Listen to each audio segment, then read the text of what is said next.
Hello, good morning, everyone. Hi, everyone. Today is what? March 17. Okay, or Sunday of the month. How's everyone doing? I know I've been away and gone for a while. I was busy with my master's, and the other day I did my thesis proposal, and it went well. Anyway, I would like to welcome all of you guys. Please click sharing, click adding your friends. We will have a very interesting topic for today that everyone is talking about current issues in nursing. Don't forget to share.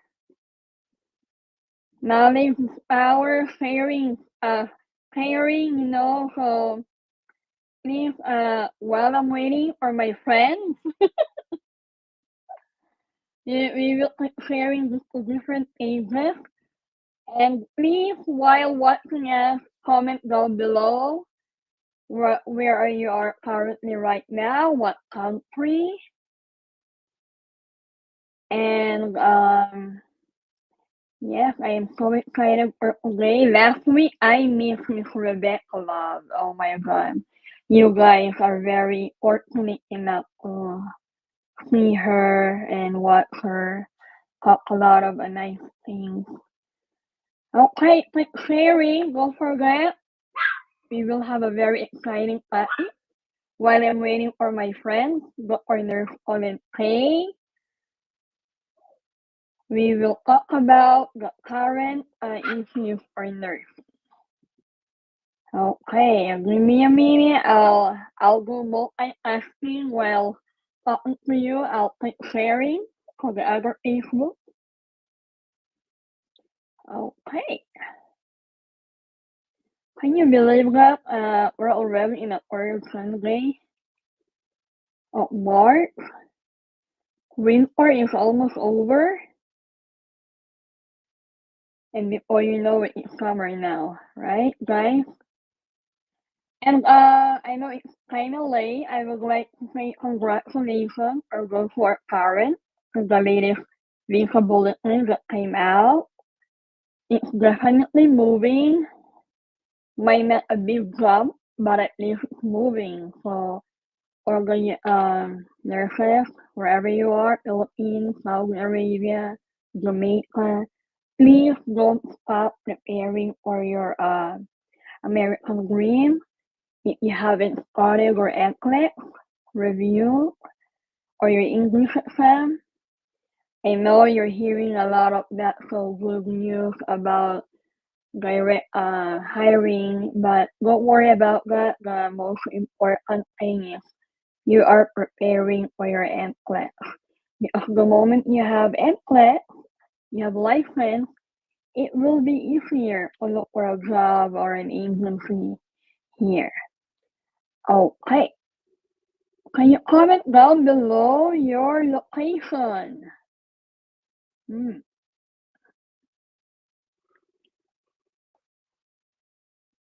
Okay.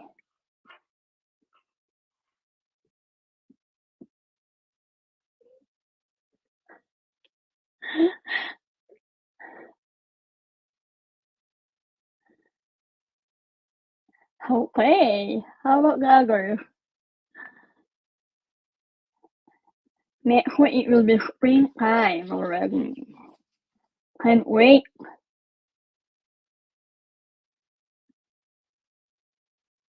Okay. Hi. Hi for JM from Kuwait. I'm Nusha from Nepal. You know, my husband used to work in Kuwait for 7 years.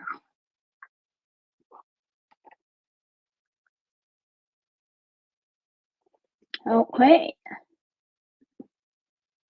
Please guys keep sharing us. Don't forget to share today's talkshow on your Facebook account. Okay. Well, I'm waiting for my friends here. I think I'm gonna run the show myself.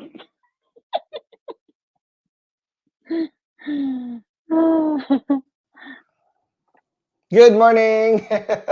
Hey! I guess it's just you and me today. I'm so sorry. How's it going, Anna?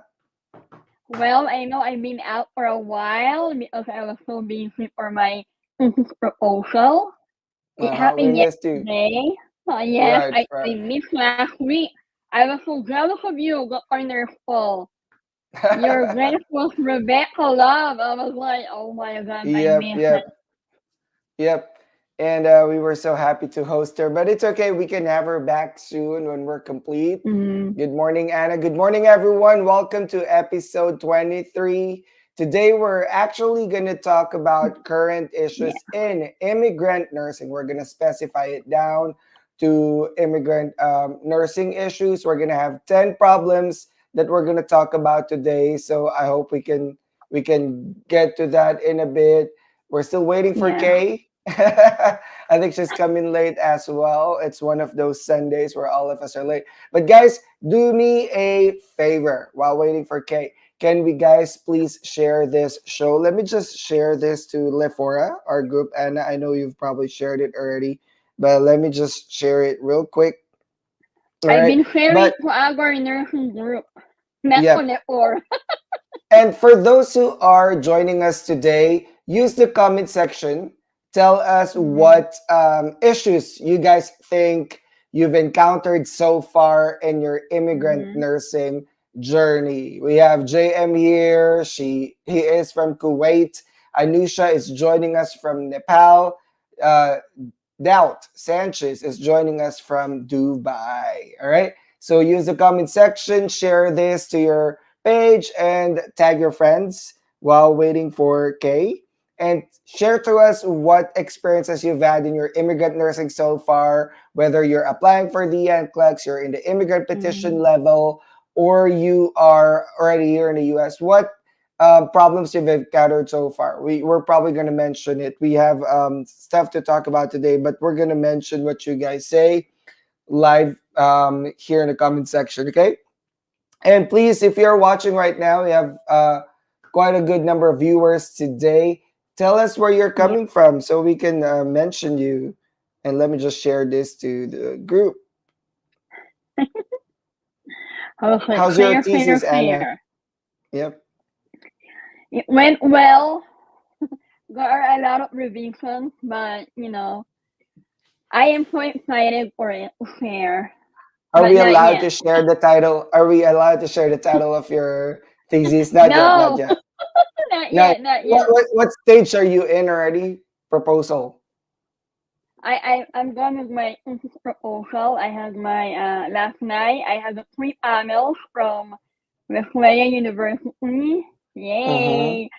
It went well. We had a lot of amazing panel that asked me a lot of questions, clarification, and they're so very happy that I have this kind of thesis. I'll just give you a hint. I'm not gonna give you the exact title, but it's all about immigrant nursing and the number one problem that the immigrant nurses are facing. And I know, oh, we have someone from Romania. Hi, Wow, Gabriella. that's first time. Right. Hi, Gabriella. Thanks for joining us from Romania and thanks for following. Mm-hmm. We also have Imelda from Philippines, Anna. That's a Yes. very exciting stage. You know, I took 1 year to complete my master's thesis. I and might be. Right, right. And Anna, I guess let's go down to business today. Yes. We have 10 points. Let me just run through it in my notes. For today's show, we're gonna talk about 10 of the most common things Mm-hmm. we know immigrant nurses go through and the problems they go through when they are coming to the US. Okay, so this will be like an overview of everything we've talked about so far in this show, but we're also going to mention new things probably. And Kay, I think, is already entering. I can see her in the background. But the 10 points that we're going to talk about today are I 140 filing problems, NVC filing problems, Mhm. medical exam problems, consular interview problems, housing and car problems once you're inside the US, documents problems, US employer training and onboarding problems, hospital onboarding and training problems, working condition problems, and contract termination problems. So make sure to stay all the way to the end so we can discuss all these things. If you're All the still not problems. here, all the problems. We're problem makers. No, we talk about problems because we want solutions for that. Let's bring in Kay to the live stage so we can start. Yay! Yep. Hi, Good morning, Kay.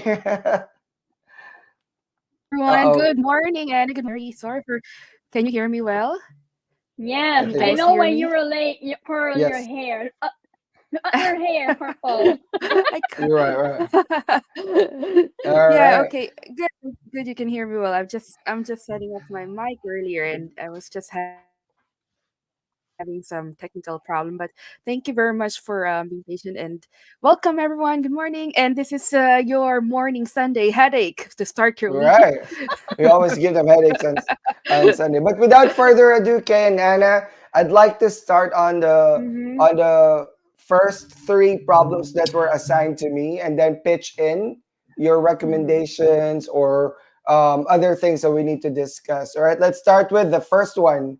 At the start of your immigrant processing is your I-140. Supposing you pass your NCLEX, you pass your English exam, your employer is now ready to petition you for I-140. I-140 is for immigrant visa category, EB3 category, Mm-hmm. right? So this is not for temporary H-1B work visas, okay? So I-140 is the most common way nurses from outside the US come into the US through EB3 visa category. This is green card application. So I-140 filing, for this, I've identified three most common issues: legal complexities and high costs, delays in documentations, and issues in documentations, and employer contract cancellation. So, of course, with the legal stuff, there's a lot of legal jargon. The thing with I-140 is, of course, prior to I-140, there's an ETA 9085. Talk to your lawyer, okay? I don't think it is advisable for you to fill this out by yourself, right? When Mm-hmm. we filed our citizenship, Anna and Kay, I think I did mine myself. Anna did hers through a lawyer. So it's Mm-hmm. depending on preference. But I-140 is that document you don't want to mess up because if you submit that and there's like missing information or stuff like that, they would bring it back to you for an RFE or request for further evidence or something like that. So that would consume time. Your goal is to get the petition as early as you can because that stamps your priority date. So that causes undue expense for nurses. Mm-hmm. But thankfully, usually with I-140, unless your employer is asking you for money, they usually shoulder this cost. If someone asks you for money to say, you know what, for us to file your I-140, you need to pay us money, run away. All right. Um, Someone got in the news recently because they've been doing this to our fellow Filipinos, and probably if they had the chance to do this to Koreans and Indians and Africans, they would also do that. But thankfully, it's only limited to Filipino. Not really thankfully, it's still bad. But yeah, there are unscrupulous people out there trying to get money from you. All right, because the American dream is very, very enticing. Delays. Yeah. So I-140 is backlogged. You still have retrogression. People are paying premium processing. I don't know how much it is right now, Anna, just to get their priority date earlier. Because with premium processing, 15 business days to get their priority date. Otherwise, I think that the time frame now for I-140 approval without premium processing is 6 to 8 months. And some people are still waiting for it because they didn't premium process. It's all about the money in the US. You want it Yeah. faster. They have expedited versions of that. So see if your agency will work on that. If not, then just keep in mind that when you file I-140 without premium processing, it's gonna take a while. All right. So it is unnecessary to message your employer probably or your lawyer or us. Why is my I-140 still not here? It's probably not premium process. There is a lot of Mm-hmm. delays. There are lots of documentation issues. Remember, Anna, back in 2019, 2018, 2020, when there's a lot of um, was this RFEs, request for Yeah. evidence, Mm-hmm. because of school issues or something like that. And Yeah. that was popular back then, that they were declining nurses From uh, Philippines. Philippines for filing Because of I-140. But that was 2006 nursing board. That was the incident yeah, because of no, but it, ERC. it, it was also nurses that was getting RFEs. I think it was from one or two certain agencies because they were misfiling something. Yeah. I think Yeah. Yeah. I classification remember of that. nursing, Mhm. right? Because remember, nursing in states is only associates or bachelors. They Yes. misclassified Mm-hmm. something, so all of these nurses got RFEs 1 or 2 years later, which means I-140 did not proceed. To give you an overview, it is a massive headache. And of course, one of the most important things, employer cancellations. Employer cancellations can happen right after you were offered until all the way to consular interview, which I will mention later. All right, 3 minutes for comments. 3 minutes. We have Comments and timer now. Oh, thoughts. Yeah, so well, I'd like to I'm add here going. problem. Sorry, Anna, Okay. go ahead. Go ahead. Go No, ahead, you Anna. go ahead. You no Uh, problem. so yeah, a lot of problem that came up to me is hey, our I-140 never got filed, and they were saying like it's been 3 months, 4 months, 5 months, 8 months, 1 year already that this Oh hasn't been no. filed. So when we look into that, the first thing that I always have to ask is, was there an available prevailing wage determination when your application was accepted? Because a lot of agency right now, or recruitment companies, they call it a pooling your Yeah. talents, which means they just want to get you until they're ready for your things to be filed, which is, for me, it's kind of unfair. If I'm very proactive with furnishing all my documentation, taking all the exams I needed as quick as possible, passing all my NCLEX English visa screen. So before I I got a low I mean sorry before I found an employer in my case, I've already had my English exam done. During back then, it was a CGFNS exam. It wasn't NCLEX yet because there was no NCLEX testing center in the Philippines. But let's say comparing today, I got my NCLEX, I got my English exam, and my Mm-hmm. visa screen was also in place. Um, I was able to get an employer to petition for me and sponsor for me and submit all my documents as quick as possible. Even without premium processing before, it was quick. It was less than a year that I got a notification that my visa was moving to the next stage Approved. and next stage. Yeah. So I left the Philippines in not even 2 years, less Mm-hmm. than it's just over a year, because I had to stay extra time because my family wasn't ready for me to leave. They said it's just go quick, right? But anyway, bottom point there is, if your employer does not have an available prevailing wage, there's no way they can file your I-140. Okay, there's no Correct. way. Right. Okay, so that's one thing that you will have to ask. Now, for another example, there, if your I-140 is available but is expiring in the next 1 month, Mm-hmm. that can be also a wait for them, that if they don't finish running through your documents and screening it, preparing it, maybe after 1 month, then they don't have any more prevailing wage. Okay, that's the number two. Number three is, some companies mass hire in one day and there's like 200 applicants. Okay, and then what they're gonna do is they're gonna file it batch by batch. So how will you know if you're in theirs, if you're gonna get in? The first question that I ask, when did this job started, when this job posting Mm-hmm. started? That's very important. So even if you go to Google right now, and if you look for a job, you can filter it to job within 24 days, 3 days, 5 days, 7 days, 1 month, or because the time that that job posting was done is very important to know, because you will get a feeling if of your chances of getting in. If they're hiring Mm-hmm. 100 and this job has been there for 2 months, might want to ask, am I the Right. 98 applicant? Right. No, you're going 100. Right, so there's a lower chance for you to get canceled if you are on the first. batch of that person. So anyway, go ahead, Anne. Anna, So I would like to share the amount of I-140E premium processing. It costs they changed the 2,800. Yep, wait. Is this for an 2,800 now. individual with premium process? Yeah, you're yeah. Wow, Requesting for EB1, EB2, and EB3. According to 2,800. USCIS. Is Yeah, it wow? This is just USCIS filing fee. They're they even including yeah. lawyer fee and any No. other associated costs. Wow, wow. Yep. Well, before it was So, 500 something. That was mm, uh, that was 7 years ago. It just feels like yesterday. Anything else, Anna?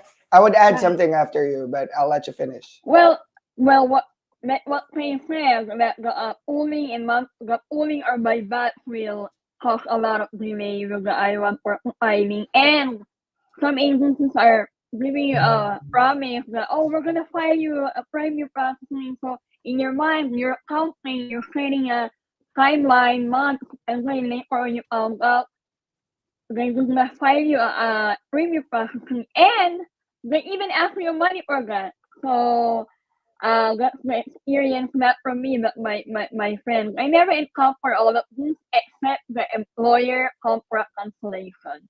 Because, Yeah, I was abandoned twice. So yeah. I was in the process of that, and I have to start all over again. So it caused delays and documentation issues. So we have to be on top of that. Always communicate with your agency, and like what you said, the corners all go firm number or information that you have to fill out with I-140. If you miss something, you put your word incorrectly, or you're single or you're married, Name. it will Yeah. hurt your application. Yes, they're very particular. Mm-hmm. yeah. And for me to add before we move on to the next, if there's no more comments, certain things, remember, I-140 is not filed until you have a job offer and an ETA Mm-hmm. 9089. That's your whatever prevailing wage. So there are many things prior to I-140. If your agency keeps promising you I-140 filing, you're going to get your priority date soon, but you've never had a job interview is not always guaranteed after. I'm sorry, job offer is not always guaranteed Mm-hmm. after a job offer. Uh, did I Wait. say it right? No, no, no. Job One more offer is not time. One always more time. coffee. Coffee. Job offers are not always guaranteed after a job interview. I've heard nurses go Correct. through 10 different interviews because some hospitals can pass and say, I don't want to hire these nurse. So no job offer, no ETA 9089, no No, I-140. So that get I-140. deceived before you go for interview with an agency and sign that contract. Have a list of questions. Maybe let's publish a list of questionnaire. What do I need to ask my employer, right? Probably part of this Correct. is your do you have a prevailing wage determination? Is it current, right? Are you Yeah. going to file my premium processing? Am I gonna pay you $2,000 to get my petition filed and then another $3,000 when I'm in the NBC stage? Total of $5,000, and then you fly me to Florida. I'm just kidding. That's just one example that may not Gonna may sell not be me. true. Sell, buy a Yeah, sell, or group no, pass. yeah, these are just random examples. It is not a real life story probably, but no, that's I Well, wa- that's it's only kind I of want like 40. real life, yeah. Yeah, I'm sorry. The coffee is hitting now, but ready to move on to the next one. That's I-140. That's only I-140. We're opening the Pandora's box now. The next Kind of point, form. NVC filing. So assuming you went through I-140, your petition has been approved, you have priority dates, now it moves to National Visa Center. And in the National Visa Center, this is probably the longest time that you'll spend, especially with the retrogression. Let's see the points that we're going to talk about today for NVC filing. Problems would be, sorry, my camera is in front of me, so I can't really read the screen. Procedure complexity, and sponsorship. So, of course, again, these are legal records. You don't want to mess it up. If there are Mm-hmm. certain documents that they need for NVC filing, Anna, right? We Yes, have yes. the visa fee bill and assignment of PBL. what's this?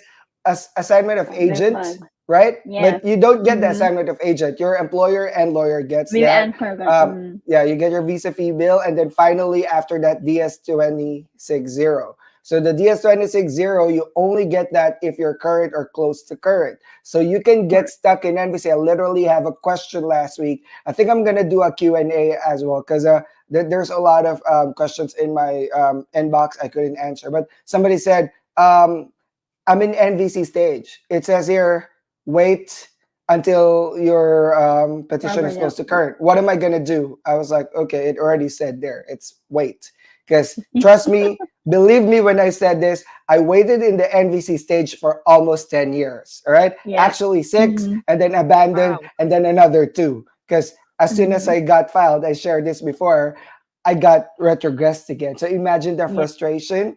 That's why I told you guys I already moved on from my American dream. But back in my mind, I still want to do it. That was my dream when I was 16, 17, entering nursing school, and then I got abandoned. It was frustrating to say the least. Every time I Mm-hmm. email NVC 2009, every year, 2010, 2011, they said, you're going to have to wait. You're going to have to wait. Last email that I had with NVC was 2012, and I gave up. I'm like, okay, I'm done. I'm going to move on. There's so many places out there. But yes, the other thing is NVC slow response. Yes. But I think Mm-hmm. now they respond much faster as long as you know your NVC number. There's an Number. NVC number, Yep. Anna, right? Because I-140 Mm-hmm. is different number, and then NVC. I think NVC with Yeah. mine is, what is that? Is that the SRC something, depending on Yes. which country? FRC that and a SRC long 00. number. I have a, That. Anna, I have a folder. It's still with Me me, okay? too. Probably Me in one of the too. shows, I'll open it up for you. I still have a folder. My lawyer was so Me good because too. they coached me the night before interview. I have post-it notes for when the Uh-huh. consul will ask, where's your I-140? Where's your credential evaluation? Where's your whatever? So I still have all of them with me. I cherish them because that's Me um, too. 10 years worth of journey, tears, frustration, fears, uncertainties, right? Doubts. Am I cut out for the American dream or not? Can I still have the American accent that I've been wanting all my life or not? but retrogression as well. I mean, we all know retrogression right now is about how many months? 18 months, right? Yeah. Eight. They are 18 Guys, months. I don't want to diminish your experience, but coming from Anna and myself, guys, 18 months, we were retrogress for That's 120 nothing. months. All right. I was petitioned at 20. I got in the US at 30, 30. At least by the time I got here, I was already financially responsible, a little emotionally mature, career-wise mature. But the thing is, was it worth the wait? I would honestly say today, yes. But at that Yeah. time, I didn't know that. All right. So Mm-hmm. it was very confusing to be in NVC stage. For this is the longest wait that I've ever had, the NVC stage. All right. I always say my wait for the US, the timeline was actually longer than most of my jobs because I'm the person who changes jobs every 3 to 5 years. It's not that it's um it's good or bad. It depends on you. I just get bored easily. This is why I'm in the I ER, thought right? So, longer than your relationship. and that's for off cam conversation. But yeah, let's toast to that with my coffee. Okay, well, move on to you guys. Comments, please. Aside from my relationships. Okay, I just want to say hi to our friend Glabong Flores. You know, he's from Florida and he also experienced what we've been through, Yes, right? He yes, also Dr. waited for a Flores. long time, yes. That's why his Hi, Dr. comment said, Flores. same here, yes. Thank you Hi, for Dr. watching us every Flores, Sunday. Thank you for making us your Sunday breakfast every yeah. day, every week. I'm sorry. Every Sunday. Yep, he's But one yes, of our my avid experience, viewers. yes. Retrogression, I was abandoned twice, not once, but twice. So when I applied for my American And dream, I was single. at least Ryan didn't abandon you, right? No, no, I won Oh, that part. But wait, when I applied for my American dream, I was single, and then when I was approved, I'm already a mom and a wife. That's how right. long I waited. Yes.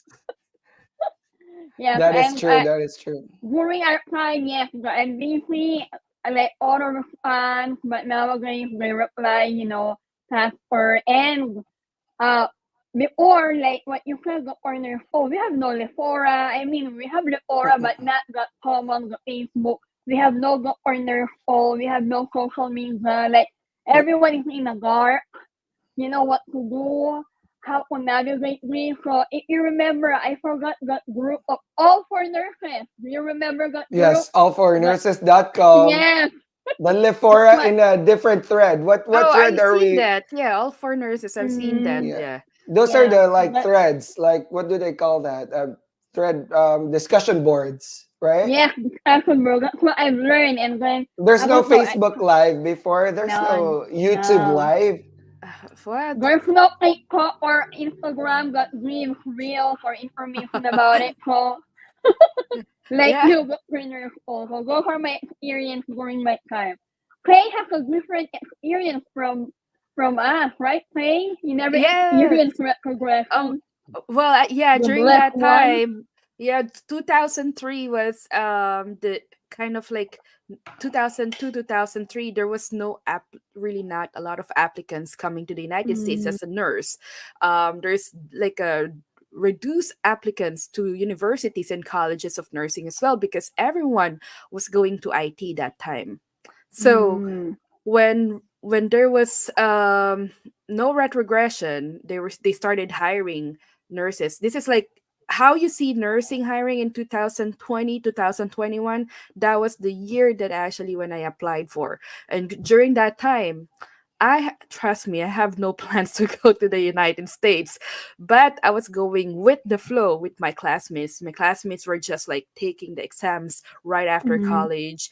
But I'm like, okay, I'll go with the flow. I'll apply, but I don't have an employer. I was just taking one exam at a time and gathering all my documents.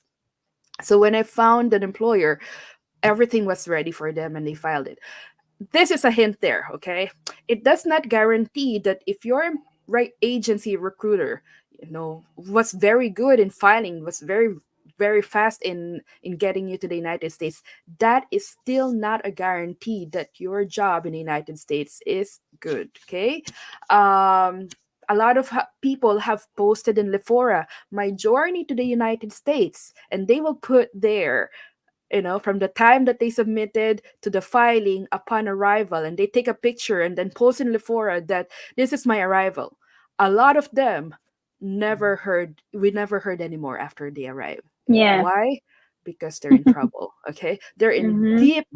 deep trouble after they got here. Not that they get, that they are in trouble that they caused. It was a recruiter, I Mm-hmm. mean the employer did not treated them well when after arrival. The relationship didn't last Yes. long. So if you see a lot of people posting like um my journey to America, and then after that there was no Follow more up. information or follow up from their situation. And not only them, if this company, if you research it, if you look at, use the search button in Lephora, you don't hear anymore on these people who've arrived quick. That is your red flag warning, okay? A very Mm-hmm. quick NVC filing of an employer does not mean that they are very good, okay? I Mhm. mean, if your goal is to just to get United States, then yes. But if your goal is to get to the United States to better off your And life more. because Mm-hmm. you're broke from the Philippines, you cannot afford the living in the Philippines, I'm going to tell you, when you get to the United States, it doesn't mean that you will be off debt as well. And we have a Yep. lot of nurses who were quick to be filed, arrive in the United States, they get broke quicker too. Okay. Yep. Mm-hmm. So especially when there's family involved. So anyway, we can go to the next stage if there are no more questions on this topic. Anna, comment or No, yep, no, no comment. Yeah. Yeah, you yeah, can be canceled here too. This stage you can yeah, get canceled Yes, that's anywhere yep. on this Hmm. stages. And the DS260 is also an issue. If you misfile something there, you'll have to retract that and fill it out again. So, yep, so many documentations that you need. So people get really confused. This is at this stage where you want your visa screen current yeah. because visa screen anyway is what's this? We're good for 5 years, right? Good for 5 years. Yes, Yeah. I think I need more Mm-hmm. coffee to that. Yeah, I'm having a brain fog. Good for 5 years. So get your visa screen, get your IELTS in. After you pass your NCLEX, get your IELTS, get a visa screen, lock it in. Since the retrogression is only 18 months. Before in our time, we know that the retrogression may take forever. So the I visa screen renew. gets very confusing because you renew. Actually, I didn't get my visa screen until I was current. You know why? Yeah. Oh. Because I know for sure that it was gonna expire, right? Mm-hmm. Because my friends had to do it again, and I'm a poor person. $550 that time for me is a lot of money. Okay, it is still a lot of money today. Don't get me wrong. I True. still have Yeah. to work for that, but Yeah. yeah, Yeah. I'm very practical, so I time it correctly. So what I did was when I was current, before I got I was already abandoned before I got re-interviewed. I took my IELTS, get my credential evaluation for Texas because I know for sure I'm going to Texas. And my original license was New Mexico. And then got my credential evaluation and then applied visa screen shortly after that. That way the visa screen I got, I think, in 1 or 2 weeks because I just finished credential evaluation. I just You submitted know why I IELTS and applied? Why I mhm. applied for visa screen? During those times, like, you can leave Philippines with always DNF. I took Yes. DNF, and then I took the IELTS for the visa screen. And then they told me, oh, you can fight your NCLEX in the US. But then that was the first agency that abandoned me. So I said, Wait. okay, I guess I have to fight the What NCLEX. batch are you? What batch are you? What do you mean? What What batch? what graduate of class Graduate of 2003. So, so, yeah. and Look, General. oh my God, look at okay, Paul's laugh when she no, because that thing I think was repealed in 2005. They Yeah. stopped that in 2005. Because when I graduated, that option was not Yeah. available anymore. Yeah. Remember before they want you to Yeah. take CGFNS Rub it first, and in, then back Paul. in our Me. age, Yeah. yeah, Yeah, I back got to in our age, United States with CGFNS exam, and yeah, it Mm. was a 6 months. yeah, So the condition was in 6 months you need to take you your have to NCLEX or you're pass. gonna Yes, be Mm. demoted. So yeah. that was the thing there. Just an add note, since all of my documentation were up to What date batch that K? time. So What 2005 batch when K? my oh well I graduated 2004, and then Yeah. 2005 when my sponsor started processing my documentation. There were more than 100 nurses who were interviewed and given job. Okay, just for your record, that you understand that if I was not proactive that time, I would have been stuck, because out of that more than 100 nurses who were given job back then, only two of us got here. The Mm. retrogression started a month after I was approved visa. Could you Wow. believe Wow. that? And then after that, all my friends who were on the same same time got interviewed with me, got job offer. They arrived after 6 years. So Right.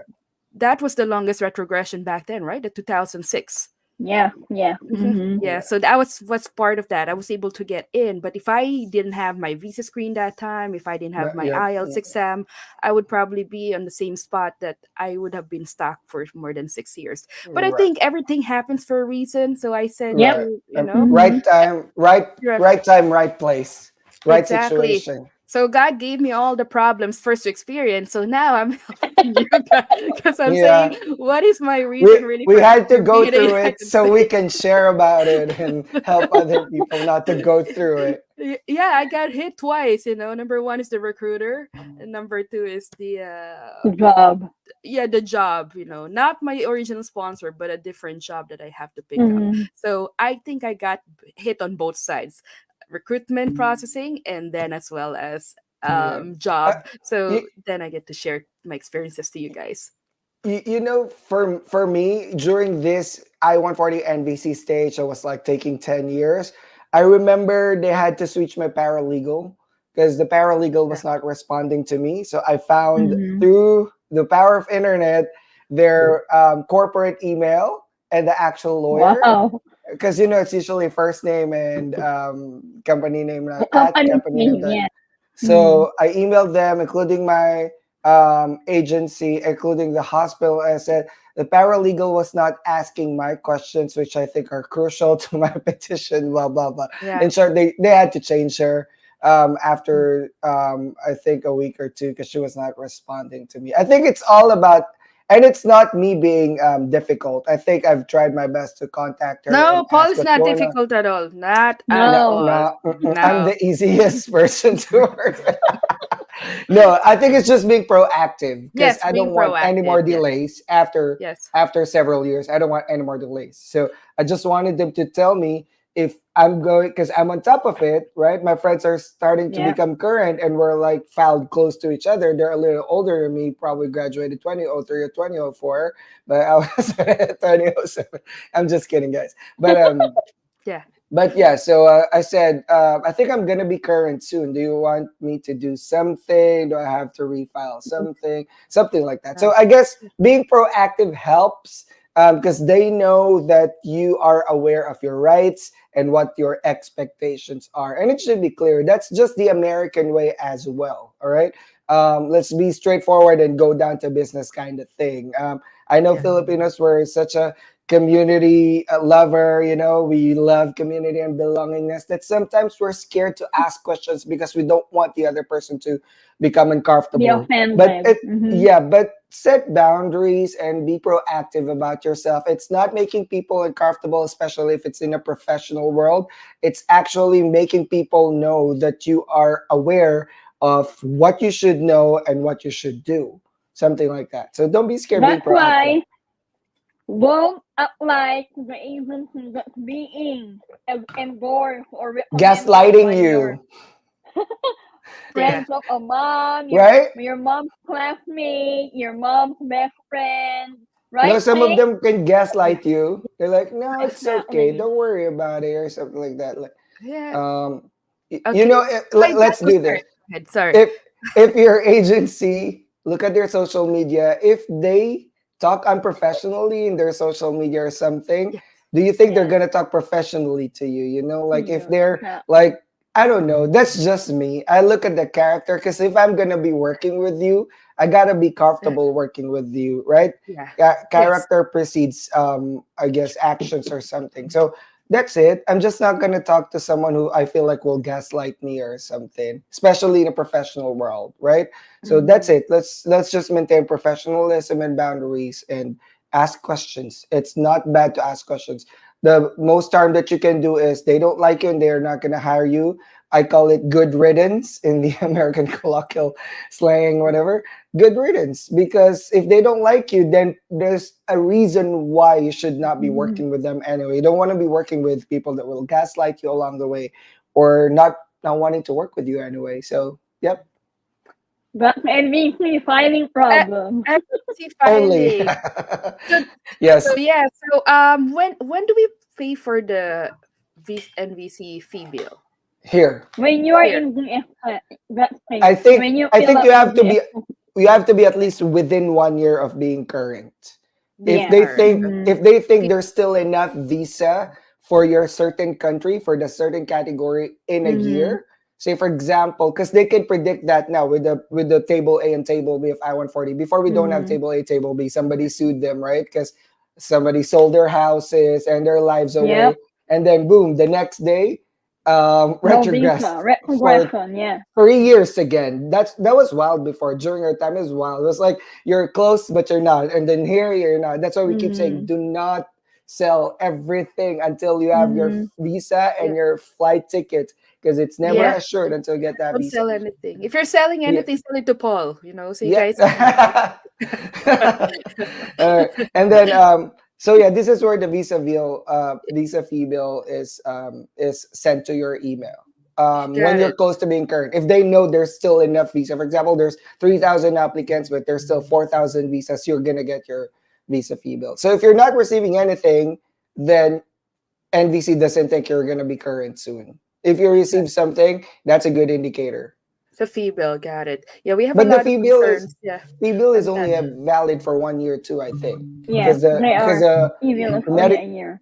because you also have to provide the proof for documentary qualified state. So Mm-hmm. that's your Yeah. police clearance, right? Police. Yeah. The American Yeah, accent for IELTS, police, right? police. So we have a I have recently, like the past 1 week, that these nurses have come up to me and say, Kate, my agency, my recruiter does not want to pay my fee bill Hmm. until I go back to bedside nursing. Okay.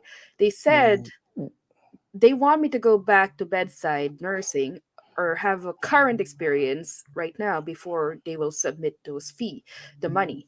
But I said to them, what does your contract say? Were you hired without experience? Okay, mhm, so they said yes. They told us during application that this is a job for no experience, but right now they are saying to us now that we need experience. Before, they never told us anything about it. That Hmm. they said that they would just get this. Okay, so the first thing you do when you're in that situation, that your company is not paying the fee bill, even though you're entitled, or allowed, right, to Hmm. have your fee bill paid already, but your agency is holding you down. First things first, please look into your contracts. Okay, does Hmm. your contract say anything about you having to go back to bedside? Okay, if there is nothing written in your contract that you have to go to bedside. Number two, next thing, look at the marketing materials that you do. Look Hmm. at all the emails that you have been exchanging with your, Advertising. Yeah. yes, the advertising. If that company is saying to you that this job is no experience needed, and all of the email conversation has been saying that we know you don't have to go back to bedside at all. Okay, At so least zero like zero, yeah. experience. yeah. Yes, so this is where your marketing comes up. Again, how to mitigate these risks of dispute and NVC filing, fee hold. Keep all your marketing materials, keep all your documents stating that they have no experience needed as a requirement, because if they will change the terms of your condition, or they said something that is false during the marketing processing, then that can be a misrepresentation case. Okay, misrepresentation is saying that, hey, I'm color white, well, but when you receive the product, well, I'm color brown, so Hmm. that is different. Okay, so what I'm saying here is, if whatever their marketing is not the reality upon receipt, then that can be a case of misrepresentation. And you should be should be going directly to a lawyer, or, to have a consult regarding your situation. And if they will say that we will never file your fee bill, and but then your situation is really, there's no terms that you have to go back. All right, Hmm. this is the time that you want to consider yourself asking, do you want to proceed with this company or not? What Right. happened there? Majority of this is happening to staffing companies, by the way, guys. Okay, Hmm. Yeah. Hmm. what happened there is a possibility that in 2020 or 21 or 22, your agency was telling you a job, they're going to plan to send you to a location that there's no experience needed. Possibility that these jobs have been filled, now they want you to have experience so they can sell you to hospitals as well. Yep. Okay, if you're seeing that, it's already a sign that there might be changes of your employer as compared Hmm. to what is promised on your documents. Okay, all right. Oh my god, we're almost an hour already, so Yeah, let's move and number forward. three, number Number three, three, number number three. number three problem is medical exam problems. So there's not a lot of facilities where you can do this. So after you've gone through NVC, you're now documentary qualified. They now send you a medical exam. What's this request and an interview Appointment. or Hmm. consular interview appointment. So before your interview, you should have to do your medical. So the problems here are scarce facilities. There can also be health surprises. I'll give you the best Yep. example. Your x-ray comes out with infiltrates or calcified tuberculosis that may be dormant Hmm. or latent TB, but they still want you to be treated because they don't want you to bring Latent. tuberculosis Yeah. latent, right?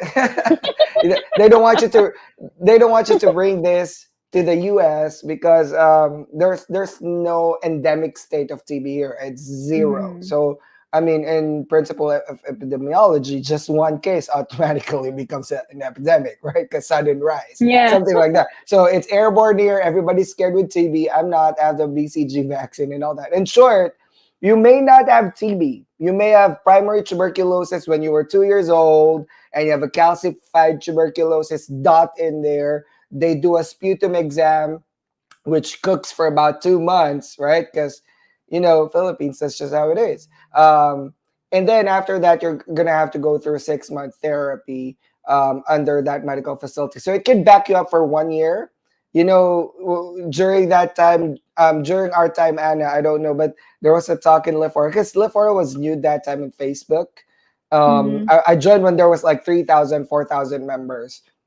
They said to like take decongestants, or what's this? Something to not make you Milk. cough. Yeah. Something to not make you cough, because they might see something in the X-ray a little hazy, because they're exaggerating the results. So if they see some haze in there and you're not feverish, so that's not pneumonia, they're thinking it might be TB, because Philippines, right? But yeah, something like that. Health surprises. They're not very thorough with medical exam. They're just more particular with communicable diseases. So for those questions like, I have HIV, can I work in the US? Yes. I have hepatitis A, can I work in the US? Yes. I have so and so and so scoliosis. As long as you can function as a nurse and you can perform your work and you don't have Huntington's chorea or Parkinson's, yes, you can work as a nurse. The only thing they're concerned about are communicable diseases. Do you have measles? Do you have tuberculosis? Do you have varicella zoster, chicken pox that you don't have a vaccine for? Are you current with your MMR vaccines, Tdap? So they're more concerned about that. As long as it's not going to impair your ability to work as a nurse, you should be able to work as a nurse. The other thing is medical costs, right? It's very expensive, and scheduling difficulties. So I think there's not much problem in the medical exams other than health surprises. You know how much now is the medical cost? When In the I was Philippines, how much? doing it, yes, in the Philippines right now, it's like 8,540 for adults, Wow. 15-year-old above. Lower than that, it's less than 15-year-old is 11,400. I thought it was 11,000. Yeah. During my time before NursePaul, I was like only 12,000, and my daughter was like Yes, same. four or Yeah, five yeah, yeah. thousand. Imagine if you have 5 kids and you as a all night, that's a lot of money too. So yeah, Yeah, and medical you expenses. know the medicals, especially in the Philippines. I don't know with other countries. They said in other countries it's so much easier, like in Abu Dhabi or in UK. I think Yeah, the process is much easier. In the Philippines, I always say free. when I went home, I love Philippines, but I grew up there, so I know how it is. I said when I went to the Philippines last time, if it's fast, it's not the Philippines, because it doesn't make sense, right? In short, everything is that's the truth. Anyway, during my medical exam, the process was extremely slow. My appointment was 10. 3 I was there days. at 6. I got in at Mm-hmm. 7. I didn't finish till 1 or 2, because each stage is like like Every window one or takes 2 hours. Yeah. forever. The only reason I was a little fast is because I have a student inside. I used to teach it 10 years in the Philippines. So I think Yeah. every clinic, every hospital, every city, I have a student. So I know someone working there. So I was like, hey, I'm in stage 3. Which stage are you working at? Oh, stage 3. I know someone from stage 4 too. We'll help you. Mm-hmm. So that's why I got my x-ray fast and medical exam fast. But you know what I mean? The other people have been there for 3 days. whole Before day. their Yeah. fall, 3 days. Yeah, with their We kiddos. we Yeah, we we came in a nearby hotel because Sophia was like only three, yeah. 4 year old then. Because So three imagine if days, it was 2.5 fast. days. 'Cause if it was fast, then it's not the Philippines. So yeah, let's make it slow, because that's we're known for that mistake. Hey, somebody's Uh, fast there. oh, Somebody's fast. some Yeah, the people who will flag you for let's say traffic violation that never really Yep. happened. That's yeah, fast. yeah. I got a All ticket right, there. But anyway, right. yeah, Yep. I something's didn't. fast. Yeah, And we can. scheduling too. A Yeah, lot of schedule people are making difficulties. it Yeah. schedule. People from like from the city, they travel all the way. That's why it's jam up. Oh, So that's true. Yeah, I didn't realize that's good, because mm-hmm, I'm from Manila and I just mm-hmm. take an FX or like cab ride to or to the crane, thing. right? But some people have to fly in because there's only one place in the whole country that could do the medical, which I think In is Ermita, not. Philippines. Yeah, I don't know. I think that's too much of a red tape. Like A lot. yeah. Anyway, so that's it. That's it for number three, I think. So I think it's number four now. So I'll pass It's the my or is this? turn. Yeah, I'll pass the baton to Anna. Consular interview problem. So what are the consular interview problem? Number one will be, oh my god, incomplete documents, expired police clearance for NBA clearance, or for applicant came from another country, like my husband. He worked in Kuwait before, so Oh it no. took Yeah. him a while to acquire those clearance.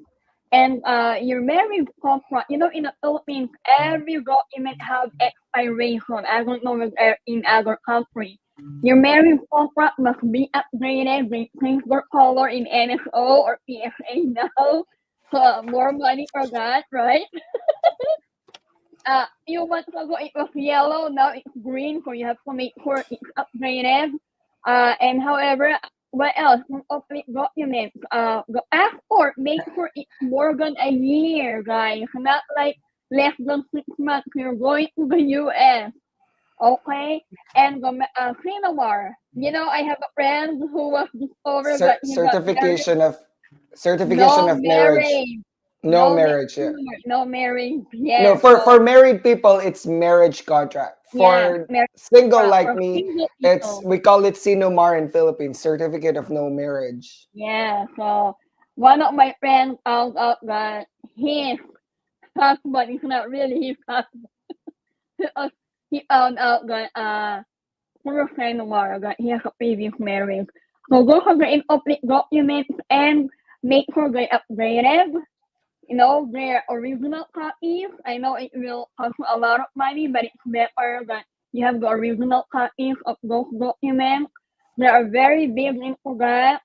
You cannot really ask the original copies, make sure that it's not from Recto, if you know what I meant. So interviews actually difficult things.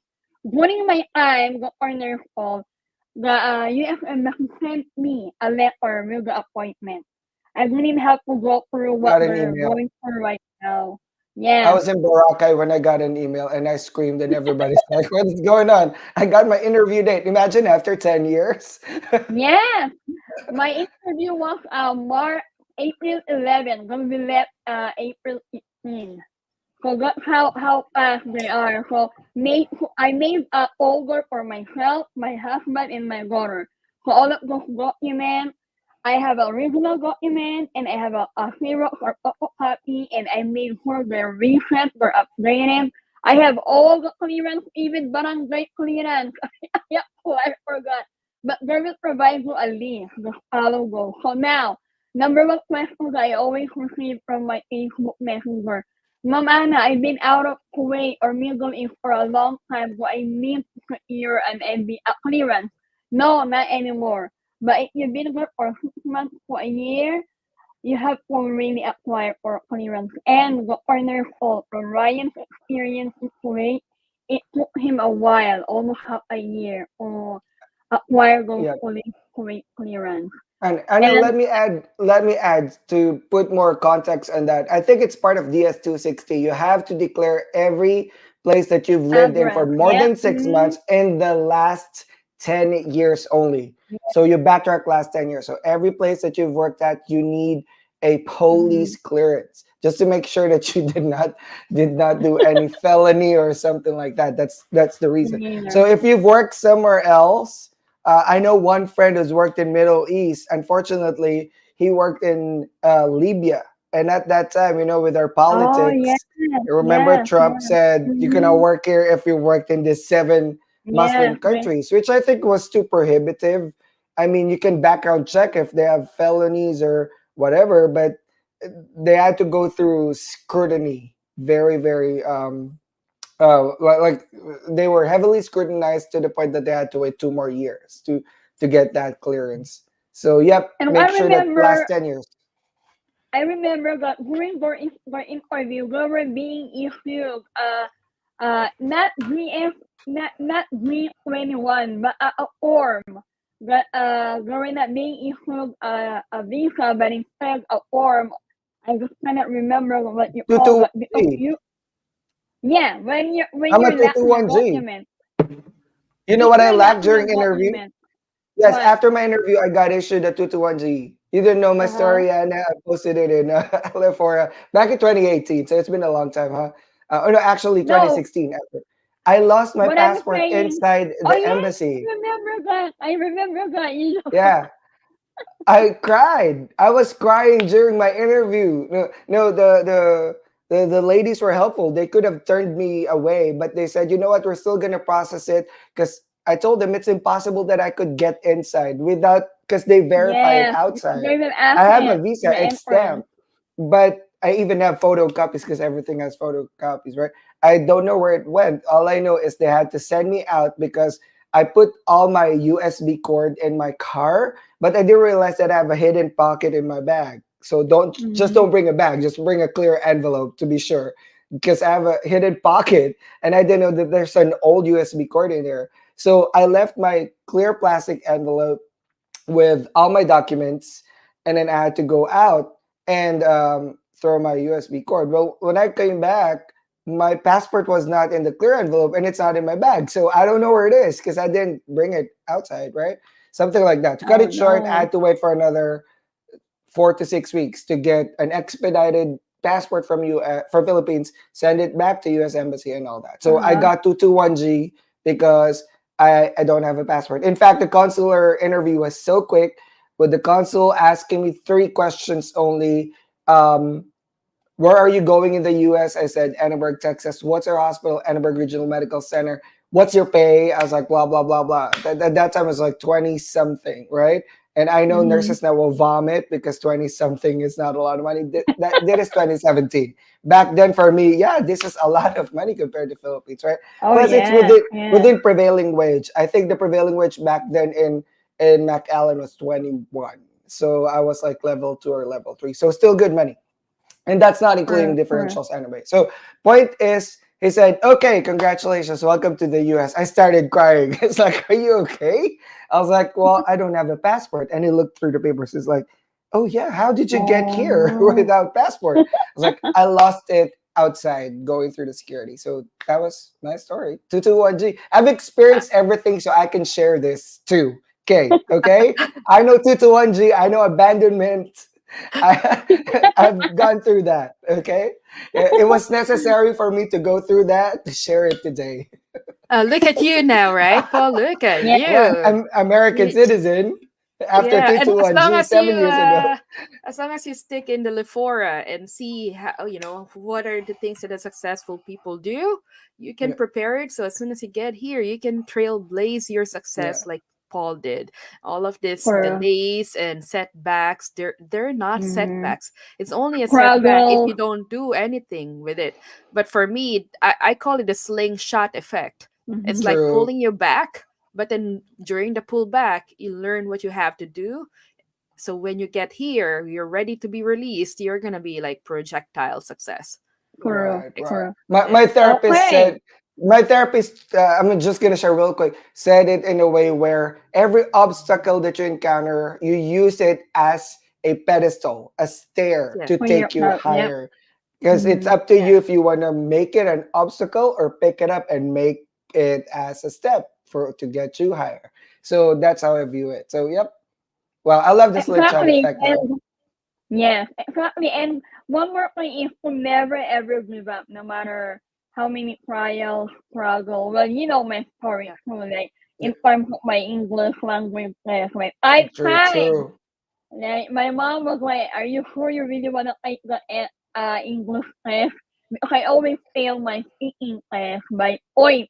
So we have to have seven in a score in speaking, right? I only have six Right, or right, right, right. 6.5, and I was like, "What did But I do? I was born this way." But now, Anna, there's more options because before it's IELTS has the True, IELTS monopoly for, only. yep. Hmm. And there was a question here I'll just like to answer.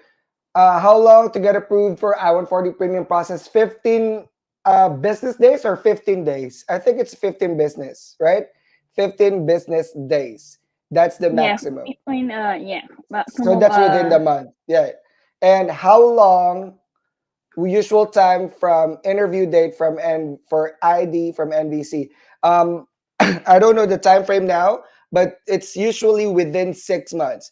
yeah, Depends if you're actually current, because again, you can have NVC visa female and DS-260 without being current. If you're current correct. within the year of priority date, you can still wait. Now, when you're current, that's when they start sending out interview date. They're not gonna start sending out interview date until you're current. So from NVC to ID, maybe 6 months, but can be as long as 1 year, if I'm correct, right? Because you have to wait for you to be current. Remember, no interview date if you're not current. If you have an interview date, say for example, right now is March, your interview is May, and on April it retrogressed before your priority date, that interview date canceled. So interview date is always correlated if you're current or not Correct. at that time of interview, not at that time that you receive the interview date notice. And if current, within 6 months. If there Mm-hmm. is, we have an unknown rule before that if it's 1 to 2 months after visa fever and US 260, you have not received the notice from NVC that you are being submitted to consular for consular interview or consular processing, you email them for expedited review. All right, Mm-hmm. email them for expedited review. How do I write that? There's Chat GPT. You put that request for expedited review for NVC, boom. And 2 minutes later, you're sending it to NVC. Okay. And another thing that I want to add, okay, you want to add to this. Number three, look at that. Employment abandonment. Remember, Abandonment. on your consular interview, this is another layer of protection placed by the consul to prevent human trafficking. All right. At the Mm-hmm. time of interview for I-140, you have to have a job offer that's current within Correct. the last 30 days with hospital header or employer header and Julie, what's this? What do you call it? Notarized. Milk alright. Notarized. Yeah. Okay. Mm-hmm. So if your offer was from 2011, like me, 2009, right? And my interview is 2017, 2016, that will not work. That will not work. Has to be within 30 days. What am I telling you?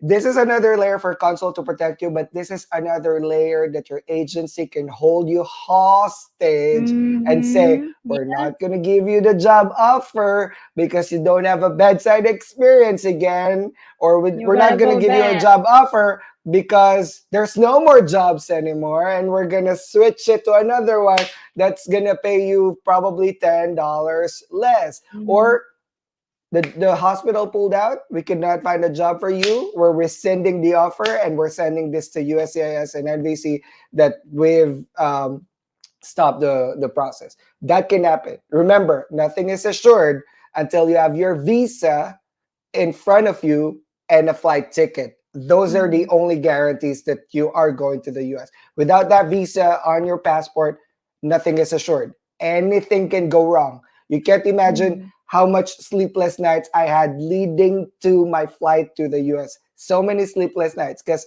I mean, imagine if my employer did not give me a 30-day job offer for the interview, I Mm-hmm. would not have gone to the US too. And, Kay, But you're very familiar with this. Nurses approached us because they're ready for interview and they were told that the hospital is no longer hiring, right? but Yes, we got a lot of that since January. Actually, since last year, when the case of mm-hmm. Communicare, went into the went into the situation that the recruitment company had to cancel all of them. A lot of them Mm-hmm. are in the interview process already, Stage. which Yeah. means that they will have their interview date in the next 1 month and 2 months. So they came to me and they said, "What are we gonna do?" Again, if you were canceled during that time, number one question: Who told you you're canceled? Okay, Mm-hmm. first thing, who told you you're canceled?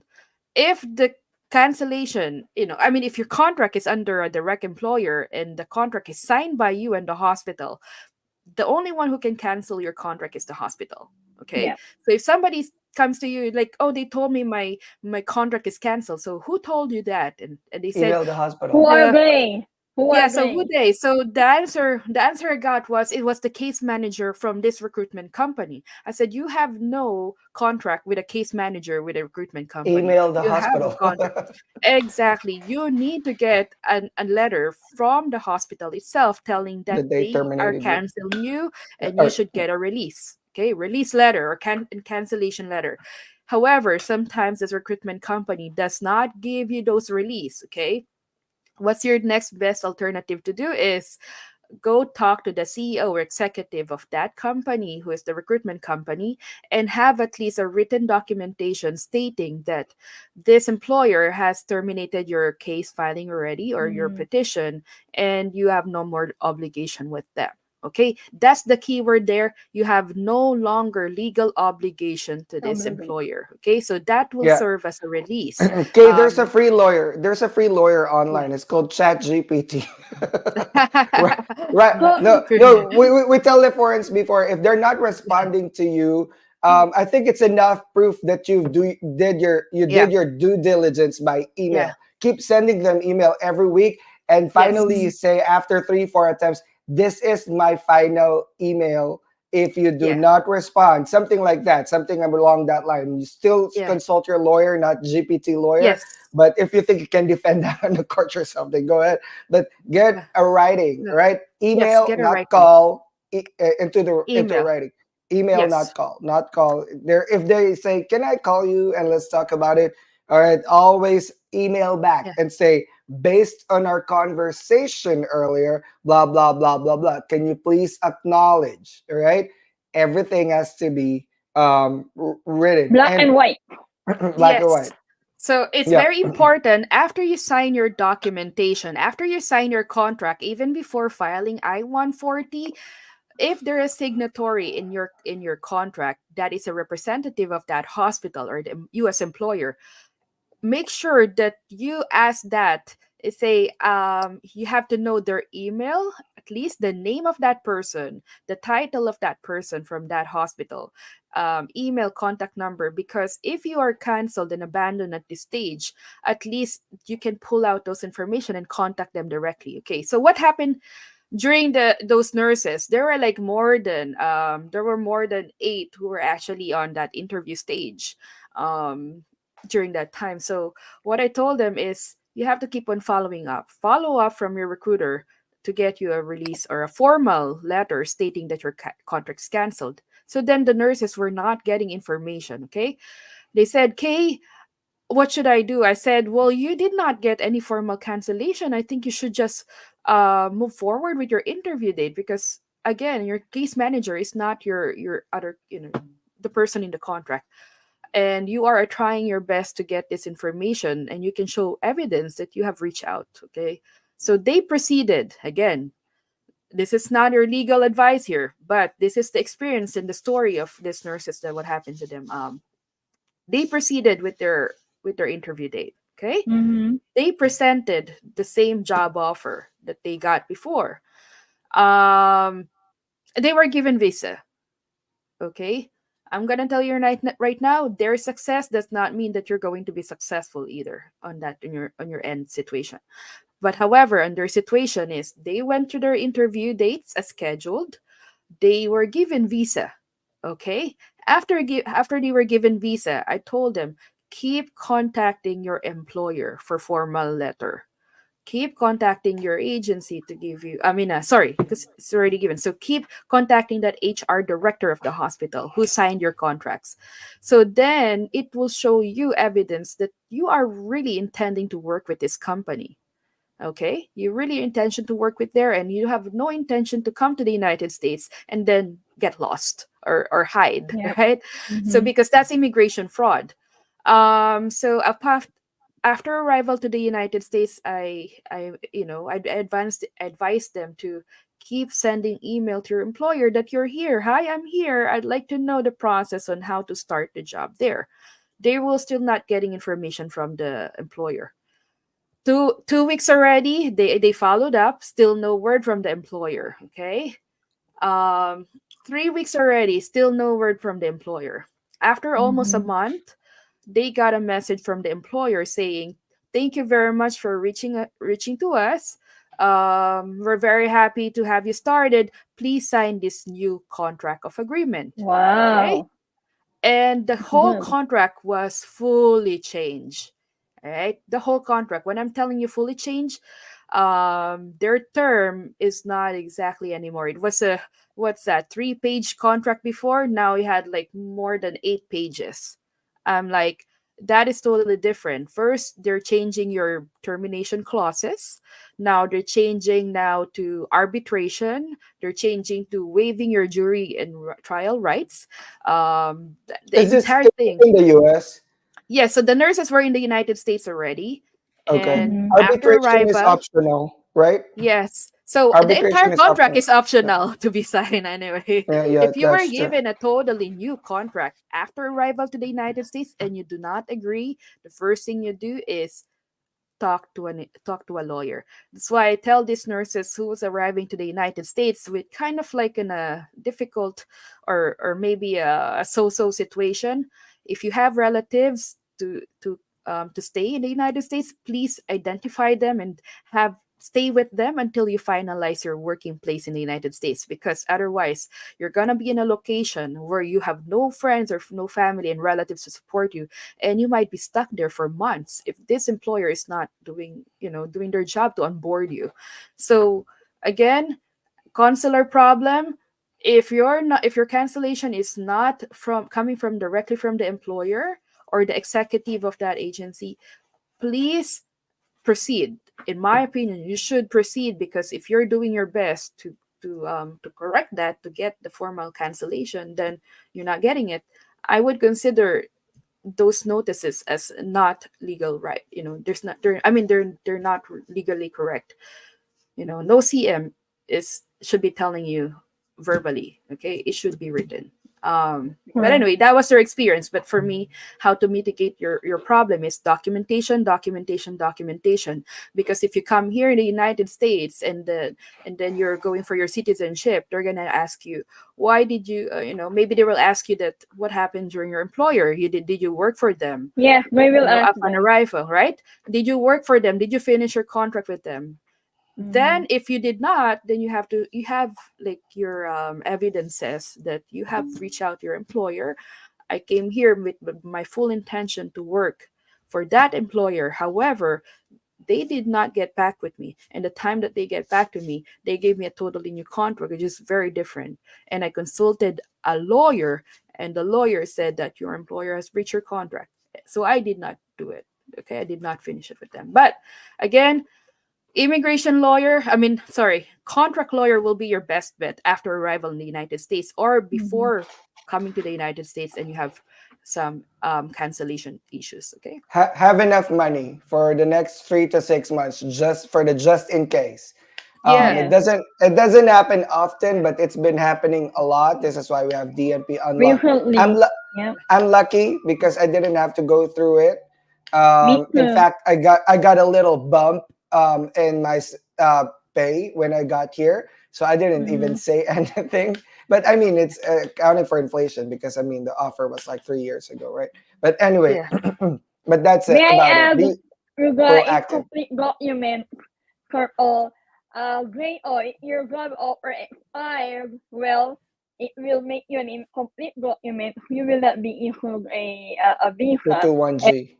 Yes, and employer abandonment. Yes, when I was abandoned with my first employer rather they gave me a letter of release.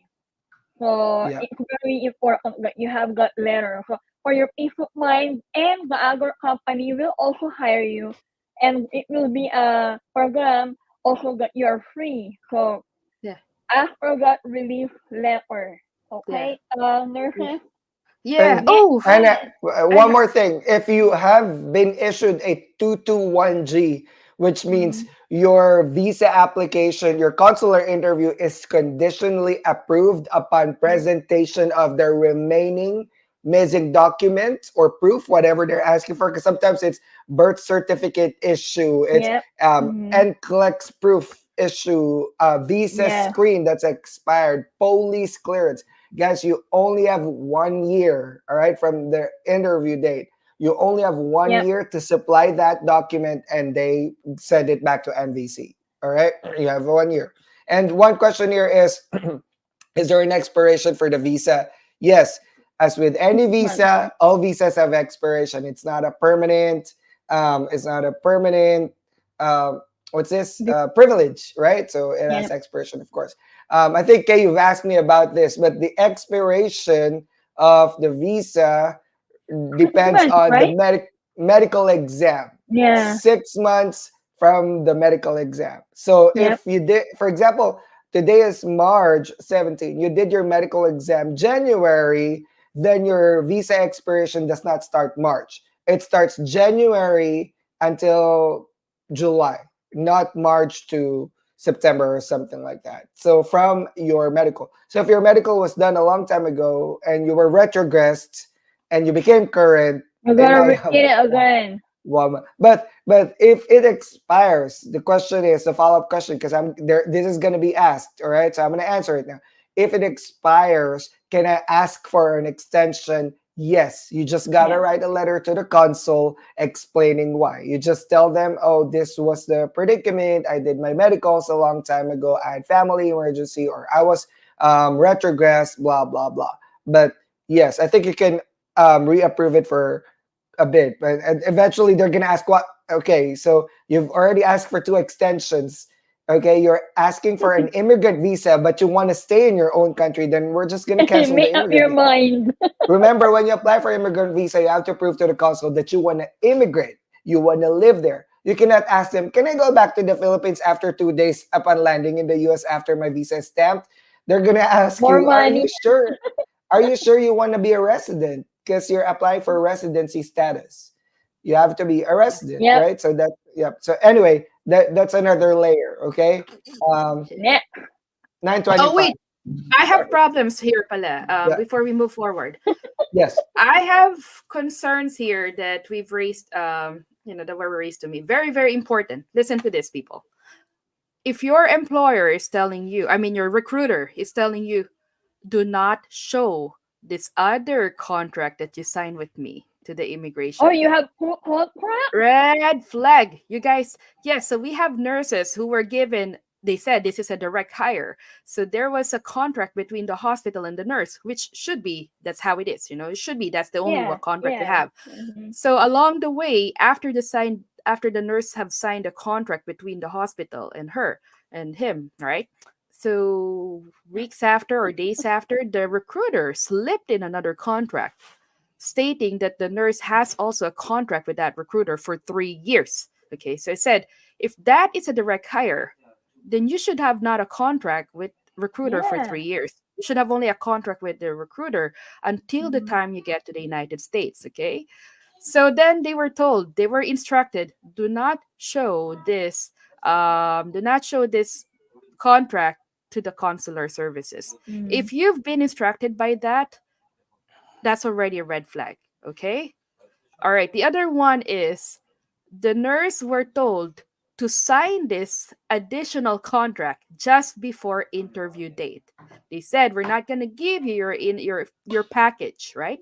We're not going to give you your package, your interview packet until you sign this new contract. And then when the nurse look at it, the new contract stating a lot of things that are very problematic, okay? That the nurse did not agree. It's totally different from the original, right? They're saying you have to sign this first before not do not sign it, okay? If you don't agree, first thing first, you consult a contract lawyer, an immigration lawyer, because that is a tactic that a lot of exploitive recruiters or employers are going to do, is to give you a new contract because you have no choice. Okay, I'm going to tell Mhm. you right now, you have a choice.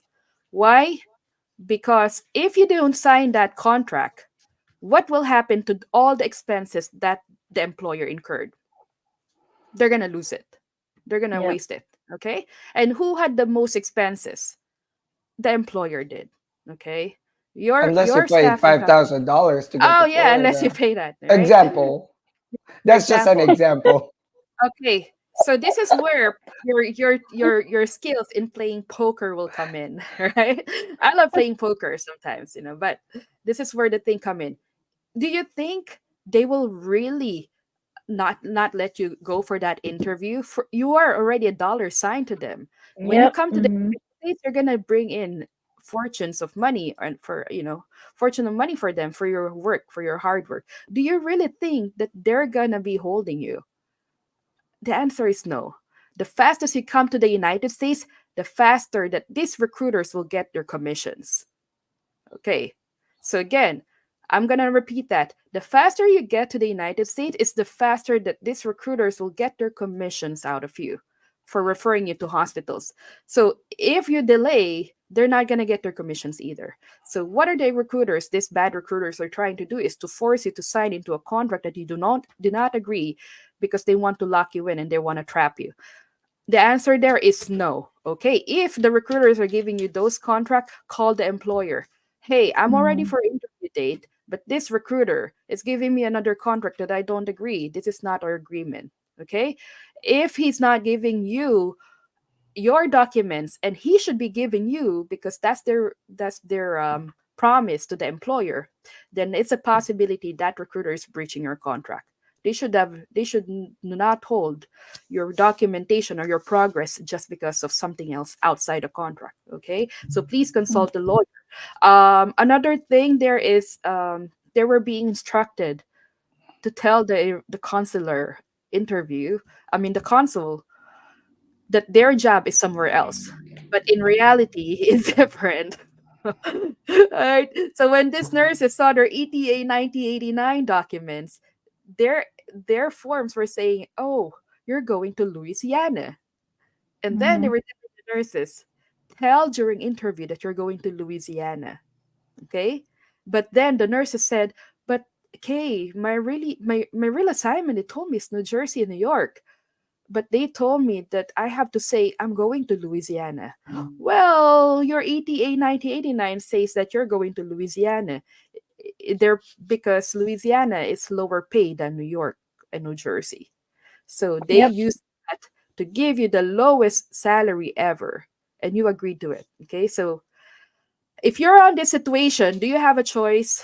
The answer is yes.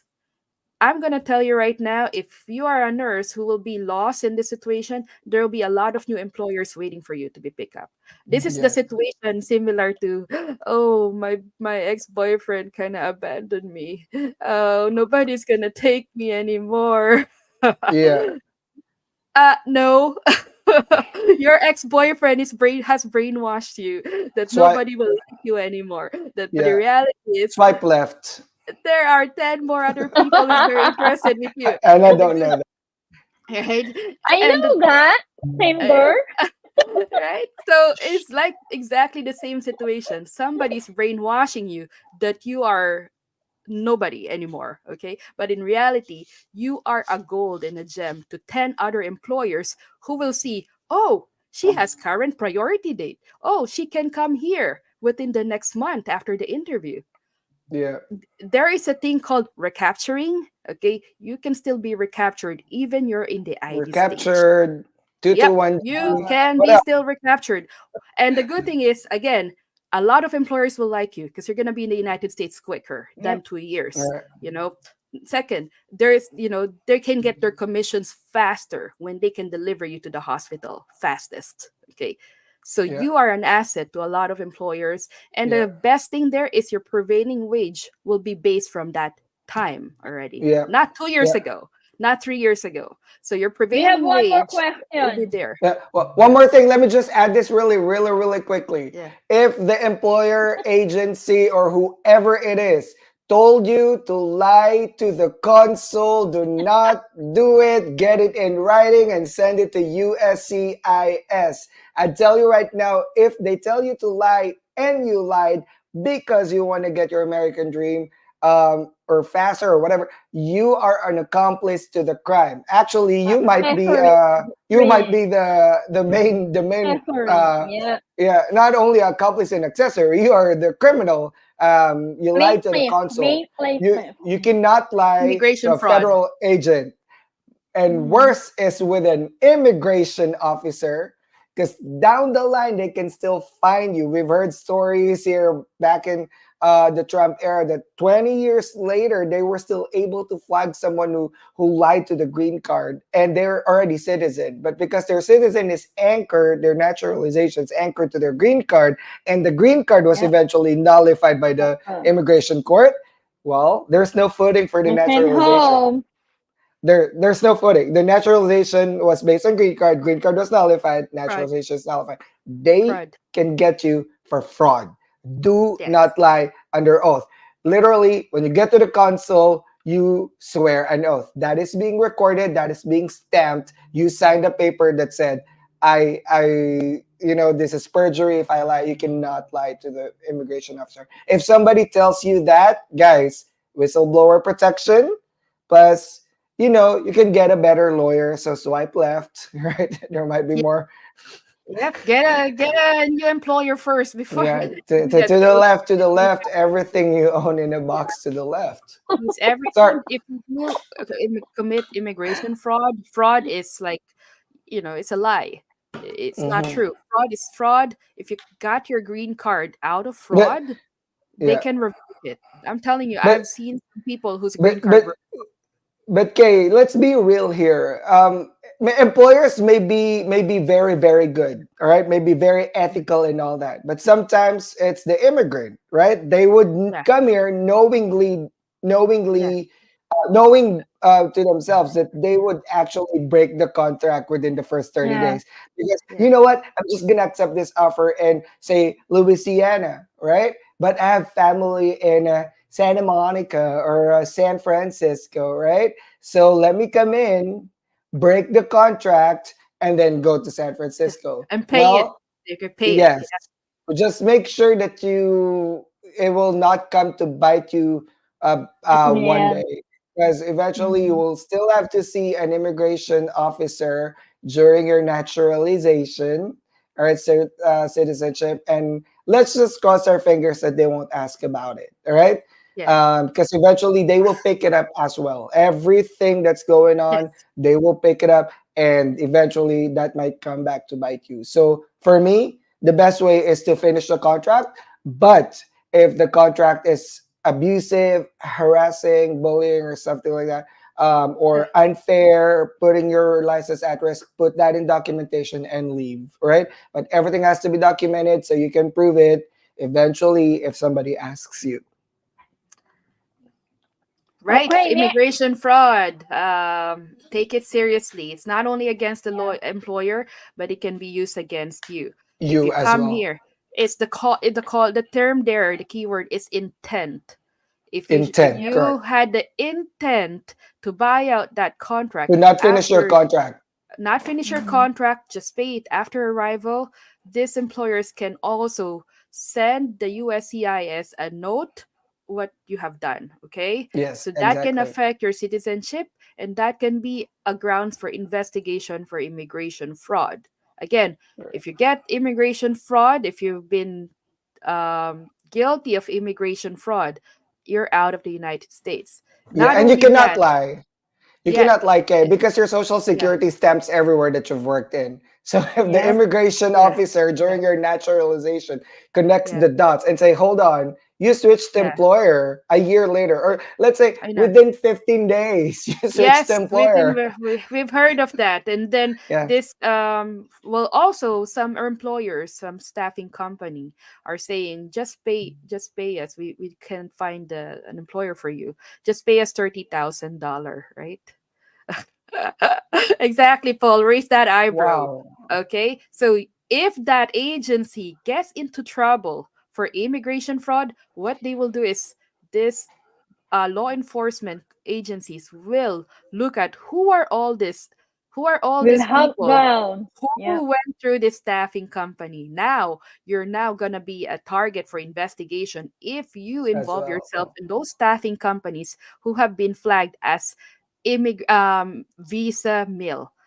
Yes, Remember those nurses from Florida? It Yep. was the school who got in trouble for doing a diploma mill. school. And these are already nurses, practicing These are nurses for yeah, years.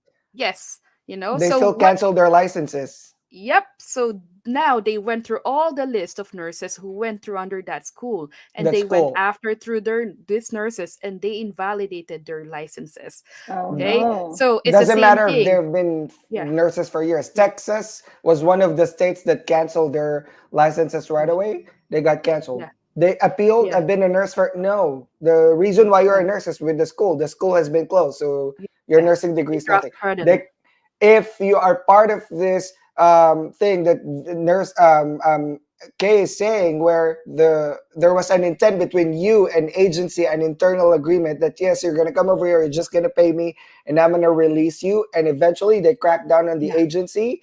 All the nurses that they've hired yeah. will also be in Eh, trouble. It doesn't And I'm matter if you're telling you already right now, citizen. yeah, Yeah, that is going to happen. And I'm not gonna tell you which agencies are there under the radar of the government, but feds. I'm Uh telling huh. you right now, there are agencies already under the radar of the staffing companies. And I'm not scaring you. This is a fact. You get scared, I don't care. All right? Right. And this is a fact that if you involve yourself on these people, on the staffing companies who are visa mill, okay, visa mill, immigration mill, they are being flagged already by the US government. And you have to be careful who you're dealing with, because you don't want to be in a situation here that they went through an investigation 5 years after. And here you are, hey, I'm ready, getting ready for my citizenship. And then all of a sudden, Boom. you get a notice from the US government saying you were part of the staffing company who was an immigration mill. We are going to revoke all the green cards of all this company. You don't want to be in that situation. If you're the nurse who's that in that situation, please be careful. Please know how you will, get a lawyer and have a plan. All right. So next, I know Anna, it's too much. TMI. Anna, Anna's speechless, yeah, and she she's on was. mute. Unmute, Unmute it, Anna. Okay, next one. Yes. Oh my God, are we gonna be here please. for 3 years? Yes, Housing. Let's just years go through already. this. So, housing and car problems. Okay. Uh, What are the common issues about housing and car problems? Number one will be your credit history. Of course, when you're only newly arrived in the US is a land of credit scores. If you want to rent a house, buy a house, or buy a car. But when I was new when I arrived here, the owner of the house didn't ask for a credit score because I told him my situation. What he asked is for my contract from the agency that I work with. So and got let me rent the apartment. Second will be the searching rental location. I have a hard time because we don't have a car yet before when I was looking for a house. So I walk one street, one portion of the place to look for a house. And be very careful too. This is not like Philippines. When you're three in a house, there's only three people allowed. You cannot invite your friend, a friend, your aunt, your uncle. We're very strict with that, especially when you have a kid. They need to have their own room. And like I remember my first apartment was on fourth floor, okay, and there's no elevator. And the common Like days every day. yes, like the laundry was in the basement, and I worked from nights, and I was so tired. I forgot the laundry soap. I had to go back again. I was so upset, frustrated. I picked the laundry basket, but I have no choice. I was picking one by one while crying. So make sure that if you have kids also, not to rent or the fourth floor. My daughter fell. She fell from that too. So take a note of that. Expenses.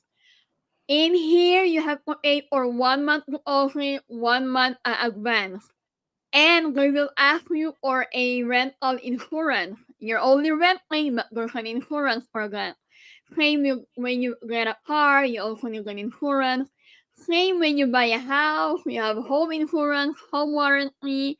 So all of these housing and car problems when you're newly arrived, I know of that, consider that. If you're single, it will be easier. You can have a roommate. But if you have a family, you have 2 or 3 more kids, you got to be very careful and make sure the school is nearby so you can walk. There's a nearby church or a nearby hospital. You know, these things were my main concern when I chose the nursing home that I work with. So I know where I'm getting at. I know where will I work. I made sure that they offered me a hospital and a nursing home, and I said, "What nursing home?" And I have no experience in exactly nursing home nor in adults. But since the location was nice, I chose that. So research a lot, the environment, the locality, the proximity, especially when you're new and we have no family here. If you have no family, you won't have any friends. At first, it will be very difficult, but with careful planning, decision making, and or money, you really need money to come here. Or to start off, stop converting dollar to peso, peso to dollar, or else we're not gonna eat. Okay. Right. How about you, for Paul and Clay? What were your experience during housing a car? Well, it's hard to find a house, so don't sign a lease. We've already talked about this before. Don't sign a 1 year lease.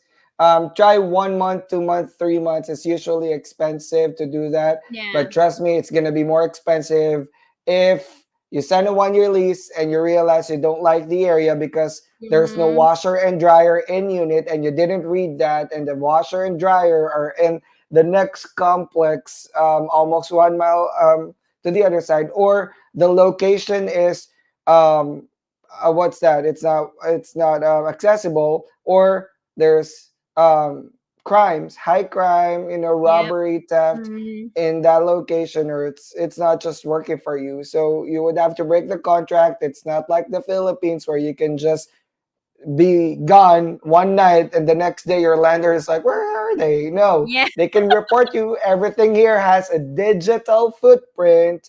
They Mm-hmm. would know that you breached your contract. Next time you find a rental, they're not gonna rent to you anymore because you've been blacklisted. It's gonna Yep. appear in your credit report too. They can do that. So yep. The other thing with a car, brand new, there's always a debate, brand new, used car.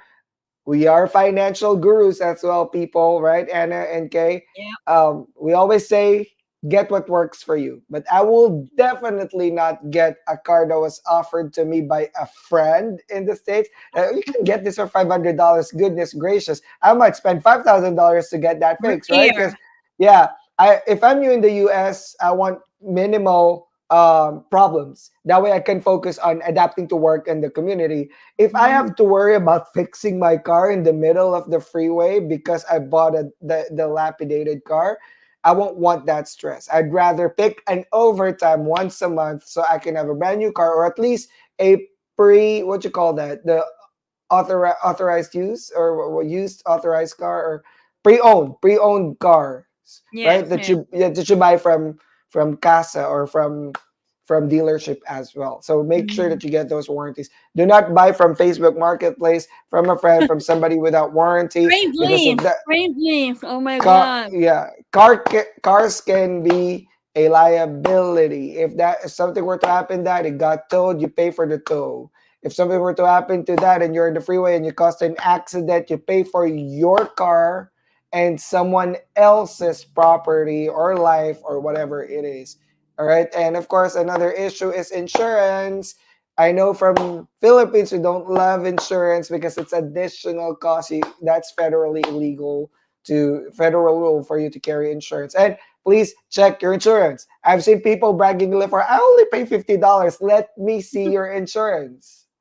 Because if you hit an AMG, what is this, Mercedes? That's like a Yeah. $150,000 car. You better have enough insurance to cover that if they sue you. If you only have liability from collision or comprehensive, and you don't have uninsured, and somebody hits you and they're uninsured, well, you don't get enough coverage. Make sure that you're adequately covered. I'm sorry. So my insurance is a little pricey because My insurance have very wide coverage that's required by my umbrella, but something like that. So do not base on, oh, I pay $30. Wait, maybe the coverage is different. So research, research, research. All right. I know some nurses are still in the age of TikTok, Instagram, YouTube videos, YouTube Reels, Dr. Nurse Paul, DNP Unlocked, Travel Nurse Hacker, Lefora. They still ask questions and want to be spoon fed. All right. Yep. Your research depends on your individual situation. No situation is the same. So what works for me, for Kay or Anna, may not work for you. So research, do your own due diligence. What do you need? How much do you need? That's it. Do not over leverage. Get a car that is like $1,000 to $2,000 a month, or get a fancy house looking at the downtown with Central Park, right? So you can jog and pay $4,000 a month because you feel like it's okay. My salary each month is $10,000 a month. You still have to consider your taxes, your insurances, Your groceries, bills, food. utilities. Guys, oh my God. Everything That's adds so, up. yeah, bankruptcy is just knocking on your door. You're like one paycheck away from bankruptcy, is what I'm saying. Please, please, please don't do that. Don't over leverage. Start slow, go slow, slowly but surely. All right. It's not a competition. There's no rush. You don't have to look cute right away because finally this is the American dream. I have a downtown Central Park viewing condo, 54th level of this whatever building, and I'm paying 6,000 a month because my salary is 15,000 a month. Well, I'm good a luck to that. USRN now. Yeah, I'm a USRN. and then you get terminated 2 weeks later. So knock on wood. So please don't do that. Save, research, look what's best for you as far as housing and cars involved, because these are two of the highest expenses when you get here, especially with housing, because you still have to furnish your house. That's why I did Yeah. roommate situation, because I don't want to be buying couches and all that and eventually I'd move out, right? So Mhm. yeah, something like that. Okay. For All all, right, let so me add lang in the car. Please consider also your uh, location. If there's we a love snow or winter, Yeah, okay, right? yeah. Mhm. Make sure that you're buying a four-wheel drive. I know someone who sent me a message like he bought not a four-wheel drive, but he can't do anything about it because he ran out of money. So please, please, please, don't be so hyped with this brand new car. Buy mhm, something that will be useful and yeah. that you will be safe. Right, Anna, Miss? but Right, A? tires are, Yes, I think, more tires. important than two or four-wheel drive. So all season tires True. or winter snow rated tires if you live in snow. Thankfully I don't have to worry about that. I only have to worry about ice once a year, but Okay. yes, something to consider. Also, your apartment, is your AC working? Is your heater Your working? heater. Because winter can be brutal. I've seen Filipinos that are like, "Ooh, it's so cold in here. It's 40 degrees in my house. Why don't you want to open the heater?" Oh, because I'm saving money. All right, so well, we'll see you in the ER. All right, to put you a bear hugger or something.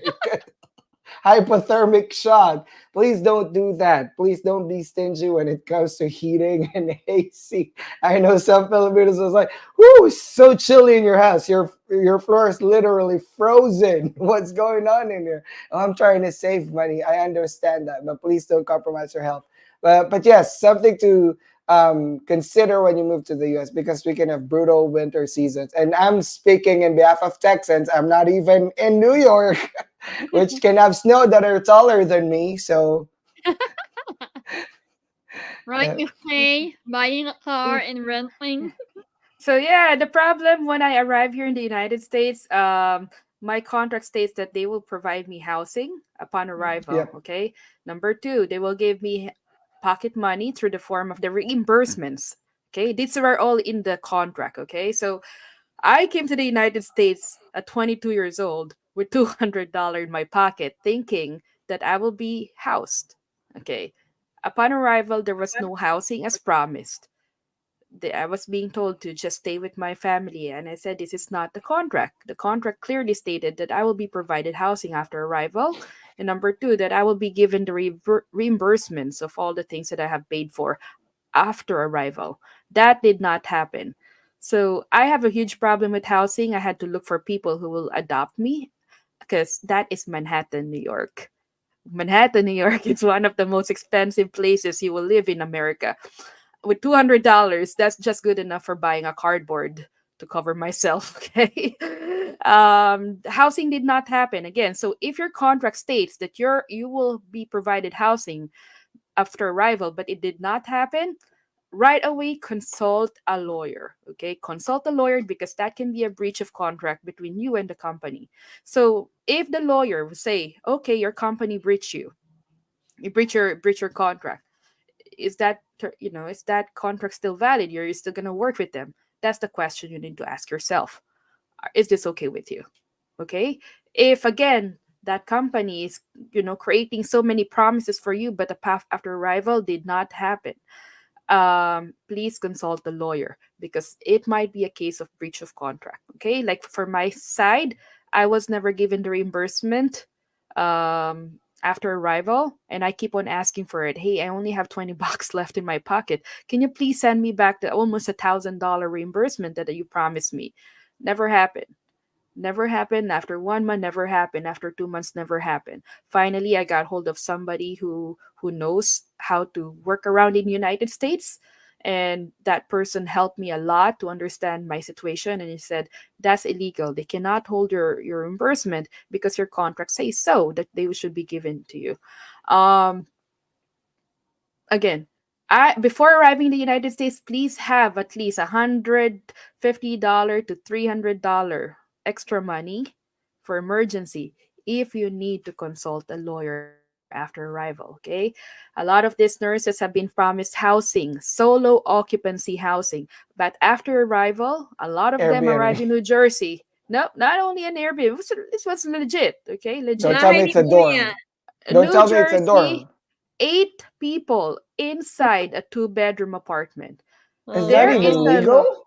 It's not illegal. It's not That's a legal fire hazard. because it is called overcrowding. Okay, Mm-hmm. it's Yep. called overcrowding. But we are Filipinos, we're Filipinos. We sleep on the floor and it's fine. We sleep in the couch and it's fine.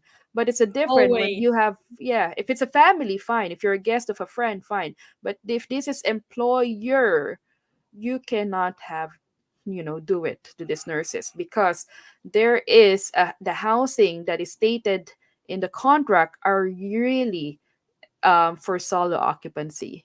Because if that company sues you and they do a liquidated damage against you, they will claim their housing cost and they're going to charge it as a person who's having a housing of solo occupancy. Okay, solo, like just you, nobody else. So if there's two people in the room, that's that should have been disclosed to you. It might not be overcrowding, but you should discuss this because that's a benefit in your contract that you will have a housing. It didn't say that you have a bed.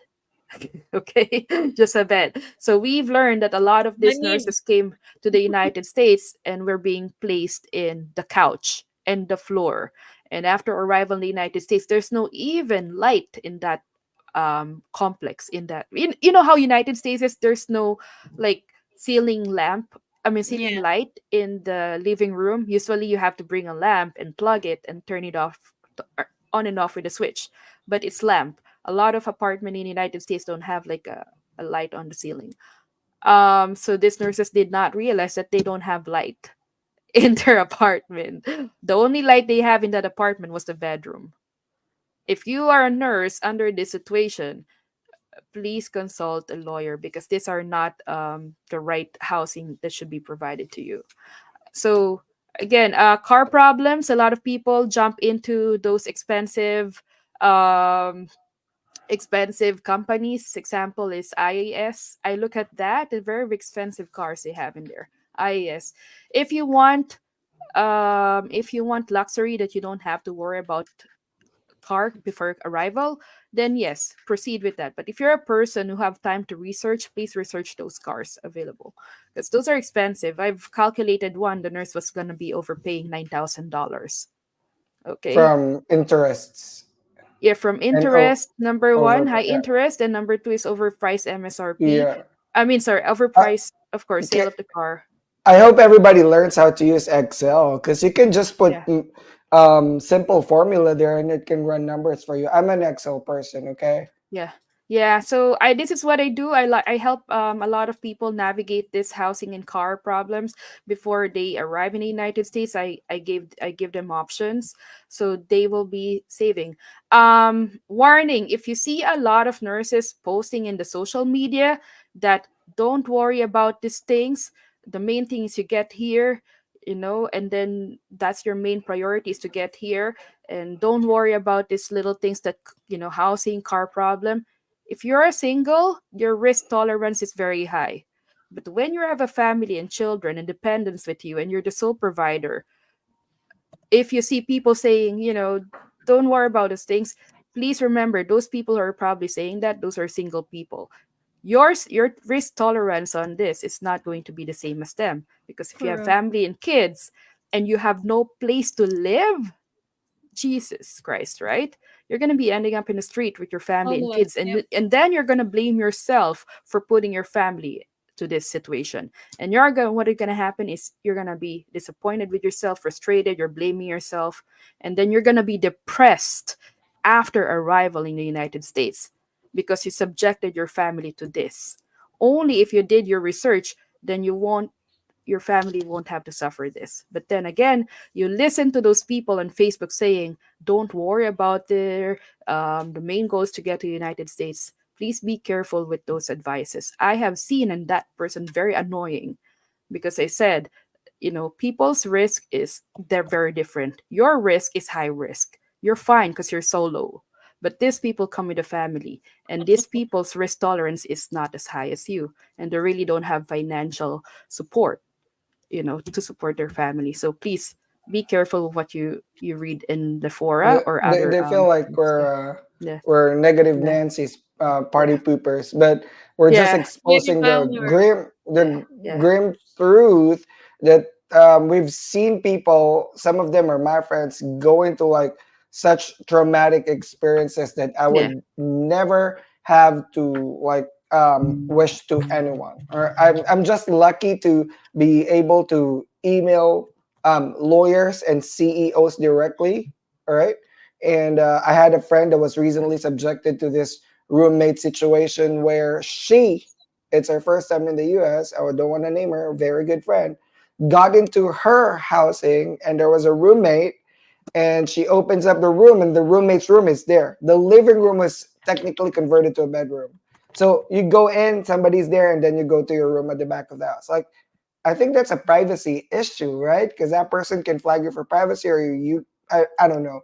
So, I mean, I'm just lucky because I was able to email the CEO directly. That's why I don't refer to agencies. Agencies don't even pay me for referral. I don't refer unless I have a direct contact to their leadership. That way, if there's an issue, I don't want to go through hoops. If I referred somebody to you, you talk to me because I'm the one who referred to you. I want to be able to talk to the CEO or at least top leadership. I'm not going to talk to a case manager who's probably don't know what's going on as well. But that's it. I'm just lucky because for my friends, I contact the lawyer immediately. I contact CEO. But I mean, I have 71,000 followers in Facebook. Many people message me. I wow, wish I wish I really could woohoo, help, but I'm very like limited and constrained with my time to Fine. do everyone. But I wish I could do a process that's much better. Hopefully, through our advocacies, we can do that. But this is a grim truth. It happens. So for those that are feeling that we're party poopers, negative Nancy's, first of all, we've been here longer than you. So thank you for that. right? Second, we're not We're just getting paid to do this. Why do we need to expose problems on a Sunday morning over coffee, over Kay have to have family event last night, Anna having to come in from work today. She hasn't slept for 15 hours, and me oversleeping, trying to force myself to wake up with high dose caffeine, 3 cups and 6 ounces, triple espresso shot kind of thing. The point is, we're devoting our time because we've heard real stories from real people. It Right. may not be you, and thankfully, it is not you. And thankfully, it is not your family. But there are voices out there that you have not heard of. They don't want to expose themselves for fear of retaliation, for shame and embarrassment. But these are real stories. It happened. It will happen. It will keep happening until we expose them. Thank you very Yeah. much, Paul. Yep. All Yep. right, next slide. We got a couple more, and then we should be done. We're gonna be wrapping up. Yep. Um, Documentation problems. I guess this is the topic where you already started your job, Yes. and there's just so many things that's Let's show going the on next between slide. you. Here it is. Oh, Yeah. yeah. Oh, documentation problem. Yeah, you I started. thought I you mean, told me, right? Yeah. yeah, before I thought documentation problem like in the work. All right, so document problem. Yes, we have a lot of nurses who've raised up concerns that their social security got lost on the way. Totally. We have nurses who've said like 1 month, 2 months already they have not received their social security, and this is the reason why they cannot start working. Mm-hmm. um how to mitigate that? As for me, I prefer actually to get my social security after arrival. So I with the people who I mentor who come to me and say, "Hey, can you help us, how to get started in the United States by your mentorship program?" So what I always recommend them is I recommend you to take your social security after arrival.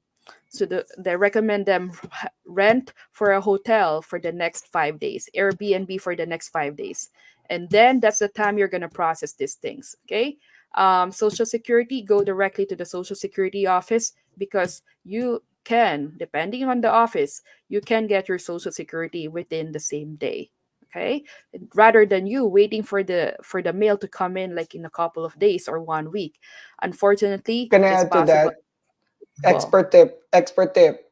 So when you do your DS-260, you can check a box that says, "Do you want us to apply for your social security?" It will automatically get Yeah. triggered as soon as you enter the US and get your That's visa what I stamped. did too. That's Yeah. what I did, right? yeah, So, but the problem there is you have to wait for the letter with the number. So what I did yes, as soon as I landed in my city, I went to Social Security Administration, SSA. They're everywhere, especially if you're in a big city, right? I went in and told them I'm a new immigrant. These are my paperworks. I have a social security application on process already when I entered California, which is I was stayed in California for a week to tour around to California.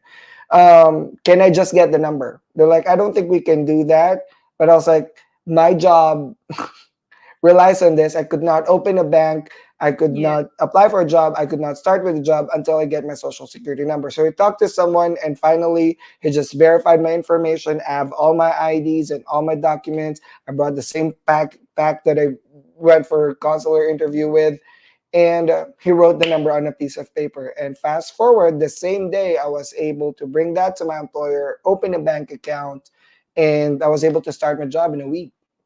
So that's probably one of the expert tips I can offer, especially for yep, Social Security, because it will take a while to get that card. And without Mm. that yeah, card, your background checks are not going to be completed. Your yeah. employer You cannot be on the documentations, payroll. yeah, Yeah, Yep. because I you 9 cannot be. forms and W4 forms require Social Security. That's your ID. That's your identity, right? Yes. So yes, please, if you are coming to the United States, make sure that you are, for me, check off that you want to do it here after arrival. I don't rely on my agency either. I don't rely on my recruiter, especially if Yeah, that it's recruiter is yours. telling you to lie in the immigration, and then they tell you have all the document, have all the visa. I mean the passport, have all your passport. I'm sorry, not passport. We said green card Green and social card. security mailed to me. Right? That's what the bad recruiter is saying, and then they're gonna say to you, "Oh, we're gonna change your contract. But you can, if you don't agree to this, we're not gonna give you a green card. You're not gonna get your social They security." don't own it. If No. you are in that situation that your green card and your green card and your social security is being hostage by your employer or your recruiter, that can be a case of theft, because the green card is never your property, it's a government's property. Again, I'm going to repeat that. Green card is never your property. It's a property of United States, and it's the United States federal government is giving you the privilege to have that green card. But it should never and never be allowed to be on anybody's hand. If somebody is trying to hostage that, you guys can report that to the police for theft. Okay, police for theft. Okay, again, somebody stealing that green card, it is a reportable situation that you need to report that this guy wouldn't give me my green card, he's holding it. It's illegal for other people to hold other people's green card and social security Also, if unless you they're give doing, permission. yeah, if Yeah. they're doing that, it looks like a case of human trafficking too, huh? Because it's forced in, Yes. sir, Yeah. what's this? Yeah. Indebted servitude or something. Yeah, coercion, Yeah, coercion. coercion. Yeah, Those are the things that can be exactly, Paul. Well, Good thing that you pointed it out. It can yeah, be a yeah, possible of case of human trafficking. So please yeah. So seek be a careful. lawyer, seek the government if you are. There's a lot of human trafficking centers in each of the city. So please inquire to them. And this organization are free to ask. Okay, the Yeah, and put that organization. in TikTok so we can make them viral. Yeah. Driver. Google. And tag me so I can share it to to my followers too. Please tag me. We can Yeah. share that. If you're not a person not driving, you can get a state ID. Okay, if you are State scared in Yeah, ID. driving, like me. yeah, please, like a lot of New Jesus, Yorkers. New Yorkers. Yeah, New Yorkers, we don't drive, so it's not necessary for us to get a driver's license. So we get the state ID. So just go to DMV after you get your social security. Go to your DMV, or we call it DMV. Other places we call this motor vehicle administrator. Go there and we can get your state DPS here in ID. Texas. Yeah, I don't have a lot of problem with with this. There's not a lot of people who come with me with problem, but I They just can't recommend you. drive. The problem is they Yeah, can't drive, so they always fail Yeah, yeah, yeah. the driving test. Anna, yeah, do you know how to drive? Yes, Okay, so yes, you were able to get a I, driver license. yes, but I never Yeah. use. You know, for yeah. immigrant nurses, Kay and Anna, um, having a driver license is kind of bragging rights because Well, not a for lot of me. Filipinos don't drive, right? Yeah, But it's hard it, to pass a exam. With me, I only took it once. Some people I've heard, I had a friend who had to take it four I have a times. friend. I was like, yeah, wow, you yeah. passed your NCLEX and IELTS once. The driving, because it's a skill, right? You know, they Well, always I fail hate in parallel parallel parking. parking. You know. They always fail parallel parking. And after some time, you forget that. Good thing in the Philippines, 2 years before I left, I bought a car to practice, right? And in my condo back then, my parking is parallel parking on an incline, and I'm driving a stick shift. So, point is, practice outside the US. You don't want to practice in the US on a freeway where everybody's like driving 80 miles per hour. Yes, we do miles Yes. per hour here. So, yep, be Yeah, careful. I recommend also if you can get your driver's license as soon as you get here, because your driving history will count right away. Even if you're Mhm. not driving really on a consistent basis, like for me as a New Yorker back then, I took my driver's license because I want my driving history to count. So after 5 years being in the Yes. United States, my history is really long already, and then I can get the cheapest rate for the car insurance. Mhm. Okay. How much are your Um, insurance, guys? Oh, we're from New York, Paul, so don't Yeah. talk. Both No- Enso and Oh, Enso you no too. insurance, no car insurance. No, mine Yeah, is expensive. It's no, two hundred dollars a yeah. month. So the first time I was in the United States, I was living in Manhattan, in New York. So my car was $350 a month. Mhm. Okay, my Wow. car. Oh, sorry, not my car. My car was Insur- 150 a month. Yeah, one. and the It's a small insurance. sedan. It's an Elantra. That was my first car, the Hyundai Elantra. It was 160 a month, but my So car cars was insurance cheap was, back then. Now yeah, it's like cars were super cheap. expensive. Now, but then my Anymore. insurance was 350. Why is my car 350? This is very important to understand. Number one, I have no driving history back then, right? Yeah. Number two, I park in the street. If you are in an apartment complex and you park in the street, your car insurance will be very high. Okay, Yeah. True. pay attention to that. If you're in the city, if you're living in the city, you don't need a car. Good thing I realized I was a New government York City, employee. okay? Yeah, Because New Yeah. York other City, cities you need a Chicago. car. No, no, Chi- Chicago, Boston, you don't need a car. Washington, Chicago, D.C., yeah, you don't need. yeah. Mhm. LA, you Chicago is don't also need a trade car. friendly. Yeah, If you're in the big city downtown, there is a possibility that you might not need a car after true, true. arrival. And I just Mm. showed that to one of the nurses who approached me last week. It said, "Hey, we're arriving there in less than 10 days. IAS is very expensive. What are our options?" Okay, our options is this: buy a car in the dealership or live here in the downtown. Not downtown, but kind of like outskirt of downtown. Mhm. And we look at the bus transportation, and there was a route for bus.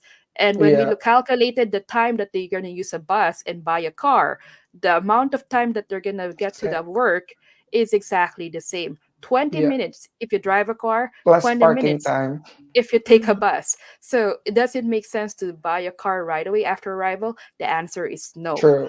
You You're know, going to we save a Yeah, we lot of bought a money house. on that. We bought a car 4 years ago only, and we've been here for 8 years. yeah. And Yeah. yeah, like with me in Houston, Texas is driver friendly. You know, Texans like to drive.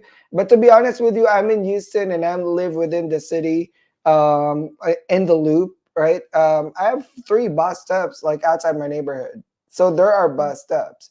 Yeah. So there are buses. It's just not Yeah. popular here in Texas because they drive. But again, you have to be in a big city. More the bigger the city, more transportation. When I was in Yes. McAllen, Edinburgh, there's a bus stop outside our neighborhood, and just like a 10-minute walk. But the bus comes in every hour only. So if my shift Mhm. is 7, I have to ride at 5 or 6 to get in time to clock in. So that wasn't an option for me. But yeah, try out Google Maps. Apple Maps has Yeah. transportation Yes. option. You can check that. I don't know. I Yeah. travel a lot, so I check that everywhere I go. I mean, when I'm in Europe, I don't drive a car, right? So I do Yeah. transportation a lot. So yeah, check it out. New York and Chicago for sure. I've been there. I know they are subway. They have subways Yeah. and trains, so they're public transport friendly. All right. Okay, Any more next one. topics here? Licensure difficulties. We have a lot of nurses who've been sent here as a staffing company. They said they're gonna send you to California. You're not Endorsements, gonna yeah. you're not gonna get a California job after 1 month of being in the United States. I'm gonna tell you Yep. this right now. If your Mhm. agency is telling you're gonna work in California after a month, nope, that's not gonna happen because California is one of the states that has the longest processing time. Um, I have heard some people processing their social security outside the United States. I cannot confirm that with you. I cannot verify that, but I have asked a CPA on this, and he said that's not really common because social security you have to be here. But again, this is probably something new that's happening. I don't know, but if you're in California, expect a delay before your start date because you will not be able to be given a license right away because California is known to be a state where it takes so long to get your license activated. And it's not only for foreign graduates, it's also for local nurses in the United States. A lot of nurses that I know who are US citizen have applied to California and it took them like 6 months to get that license activated. Okay, Hmm. so please, if you're a California bound nurse, you might be experiencing delay there. And we have nurses who've been sent to New Mexico. We have nurses being sent to different states just because they have no California license yet. But their promise was, oh, go to a different state first, and then we're going to send you to California. Please be careful with those kind of terms and make sure every single item that you are being promised is in your contract. That's the only licensing difficult that I've had. I'm pretty sure Jean would be a very good resource for this licensing. If you have questions, reach out to Miss Jean Olivar, our Colifora admin. Okay.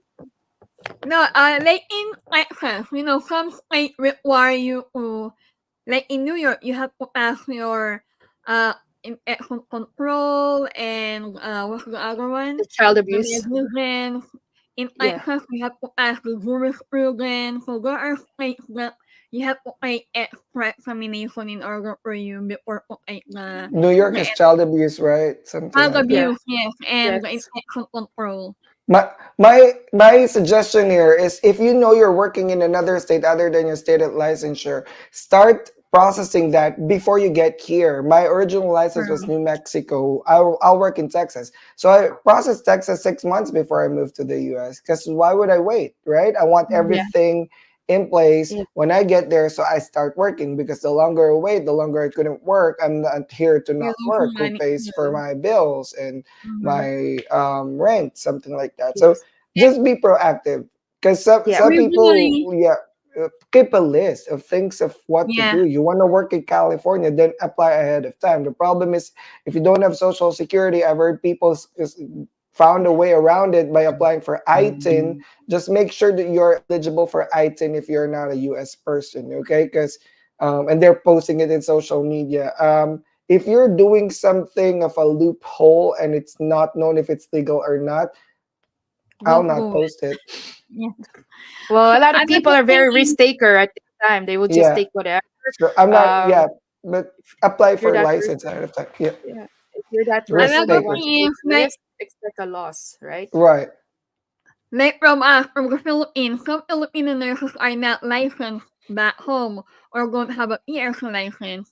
And it limits their opportunity or chance to take the NCLEX because some states require or the nurses to have a Texas, license for from example. where they from, right? But in New York, if you're not licensed from the Philippines, That's it's okay. okay. But I don't suggest that. It's better to be safe than sorry and have more opportunities to take your licensure exam wherever country you came from, so you will not be limited. And licensing difficulties, one more thing, documents from the school. You know how long they take to issue the transcript of record, the volume of applicants, the processing time, and like ERC or the licensing agency in the Philippines, all of their appointments are always booked up. So this will cause delay to the nurses. Originally, I'm from California license, but they asked for my social security. I endorsed it to Vermont. After a year or two, they asked for social security. But since I was abandoned twice, I endorsed it to New York. I So, have I have something that I'll tell you guys about credential evaluation. If you can get mm, credential evaluation on one of your licenses, go do it. Because what I mm, found out was when I did New Mexico in 2008, when I passed the NCLEX, there was no credential evaluation. New Mexico evaluated my records. When I applied for Texas 2016, that was a few months before I got to the US, they required my credential evaluation. Some people said you don't have to do it. Some people say do it. I did it just because I don't want problems. I learned recently when I applied for a Y license in 2022, they were requiring credential evaluation. But here's the thing, you've heard of nurses, right? In yeah. nurses, because of there's a nurse licensure compact law like, where there standardization, something like that. I forgot what it is. But it stamps your name, your licenses, and not only that, education. If one of the boards have authenticated your credential evaluation, that goes with your nurse's report. So now every time you apply for other boards that require credential evaluation, will not ask you for credential evaluation because technically one of the boards have already done that. So when I went to Hawaii, I got my license in 15 days. It didn't even ask me for credential evaluation because I was already stressing about it. Oh my God, do I have to do another credential evaluation? Because apparently nurses, when they submitted my record to the board, it also includes that one of my boards, which is Texas at that time, has credential evaluation checked off already. So now I can apply to any other state without credential evaluation, without having to go to my Philippine license, take English exam again, you know what I mean? And all that because Texas has already stamped it on my record. So, yep, that's it. Do it once. That way in the future, if you need more licenses, you don't need it. Because I have license in New York, Hawaii. No, I don't have license in New York. California, Hawaii, Texas, and my Texas is compact, so that's like 40 states. Okay. Next slide, last slide, right? We got one Yeah, last. last slide for now. Let's just continue Okay. this on another show because it's been 3 hours. Yeah.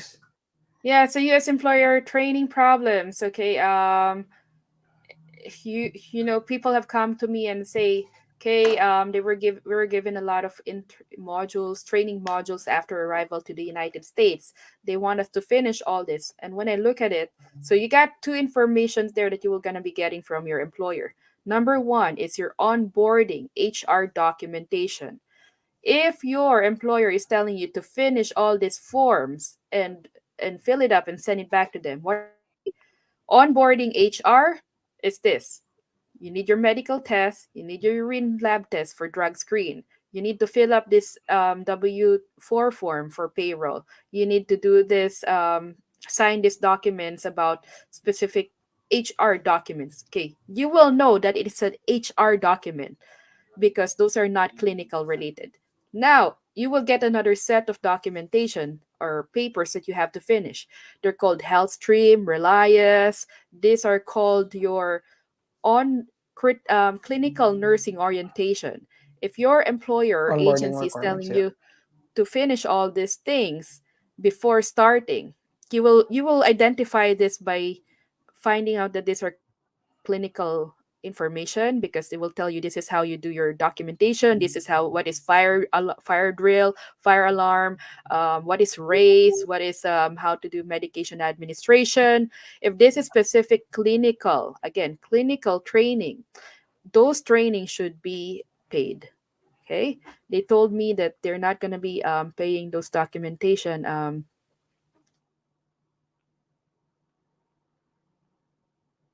Hello. All I right, think so what and happened? okay, sorry, Oh, somebody's walking behind me, and it's okay. I'm like, It's been three so, hours, I know, but right? yeah. So Robin. I know, like I'm like, wait a minute, who's that? So those are the concerns. If those are questionable, please reach out and I can verify with you if those are clinical things. Employer training problems, they send us to the hospital, they gave us only 1 day training, 2 days training. That's not enough. Yep. Okay.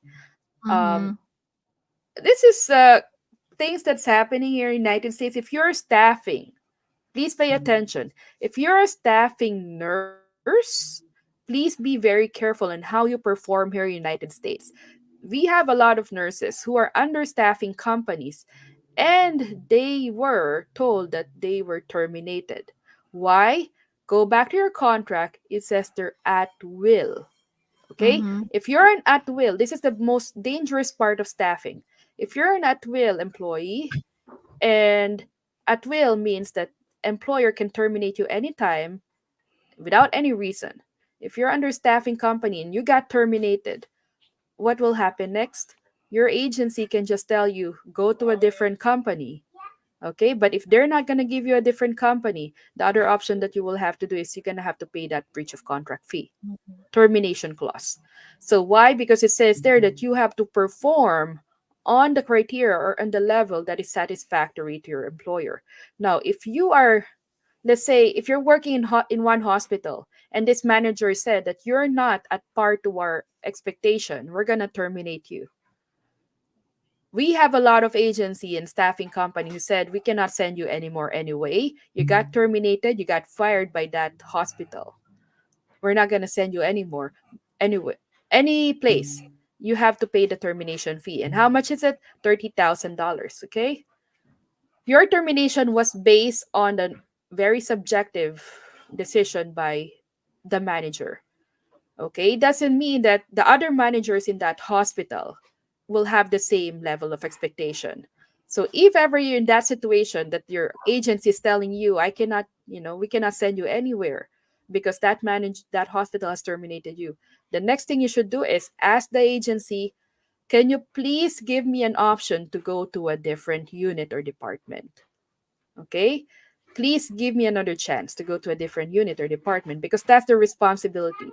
Maybe it's not just in a, hold on for a sec. So I know, did you hear that? My daughter, sorry.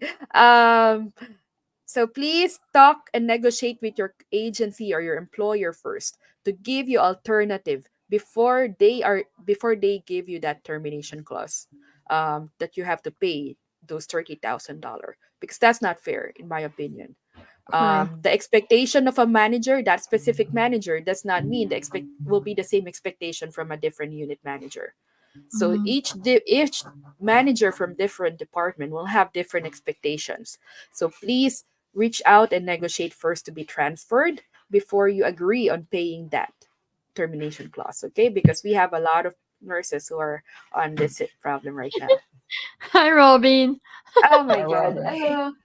All All right. right. I guess Okay, let's go over that concludes. number 2. Oh, Practice number two. differences. I'm sorry. I thought we were wrapping up. Yeah, so I kind of like summarize, this Yeah, you employment Yeah. summarize. training Okay. Yeah, that's problem, what I meant. practice Practice difference. language. Like what Clay said, Yeah, you because have these to are negotiate and read all the contract. yeah, What because am this I is all the saying? problem that they have, that they're not adapting quickly culturally. They're True. not adapting with the workload. These Yep. foreign nurses are not adapting with, the other nurses because they're having barrier language differences. So these are all the common problems that our newly arrived nurses are experiencing. And if you're not meeting the expectation, the best thing you really have to do is talk to the management. Give you extra time, but you have to Yep. be Mm-hmm. specific on how much time you need. If you ask them, please give me extra time, but what if they give you 5 days? Is that enough? If that answer is no, then don't ask for that. Then be firm. Tell them, True. please give me 1 more month extra. I Okay, be have 3 month specific. orientation from Yeah, what I yeah, remember. yeah. Three Newly months. arrived should have 6 months, Yeah. before, and then they cut it to 3 months. So Mm-hmm. now a lot of people have been telling me, no, their orientation was only 1 month, and then on the third month they're being terminated already. So please be careful on those. Wow. Staffing company, there's nothing wrong being in staffing company, but you have to know the risks. And I always say, trust the these are the thing. Trust the process, but don't be naive. Mm. True. Okay? Yay. That's all right. So thank you everyone for sharing, I guess. for spending us time. It's Yep. two Yep. hours and a Thanks. half. Next time, let's do open floor Q&A the whole 3 hours, 2 hours, so we can answer their questions.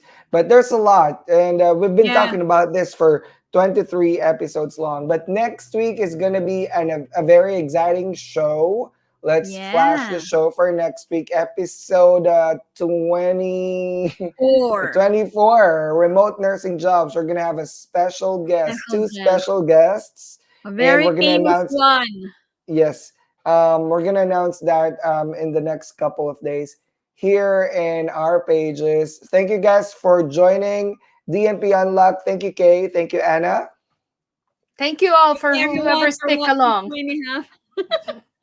2.5. Very important. Too many problems, right? Happy All Sunday. Yeah. right. I love Okay. Anna, go problems. sleep. Yep. Bye. Good night. Problems for breakfast. All Brunch right. Bye. time.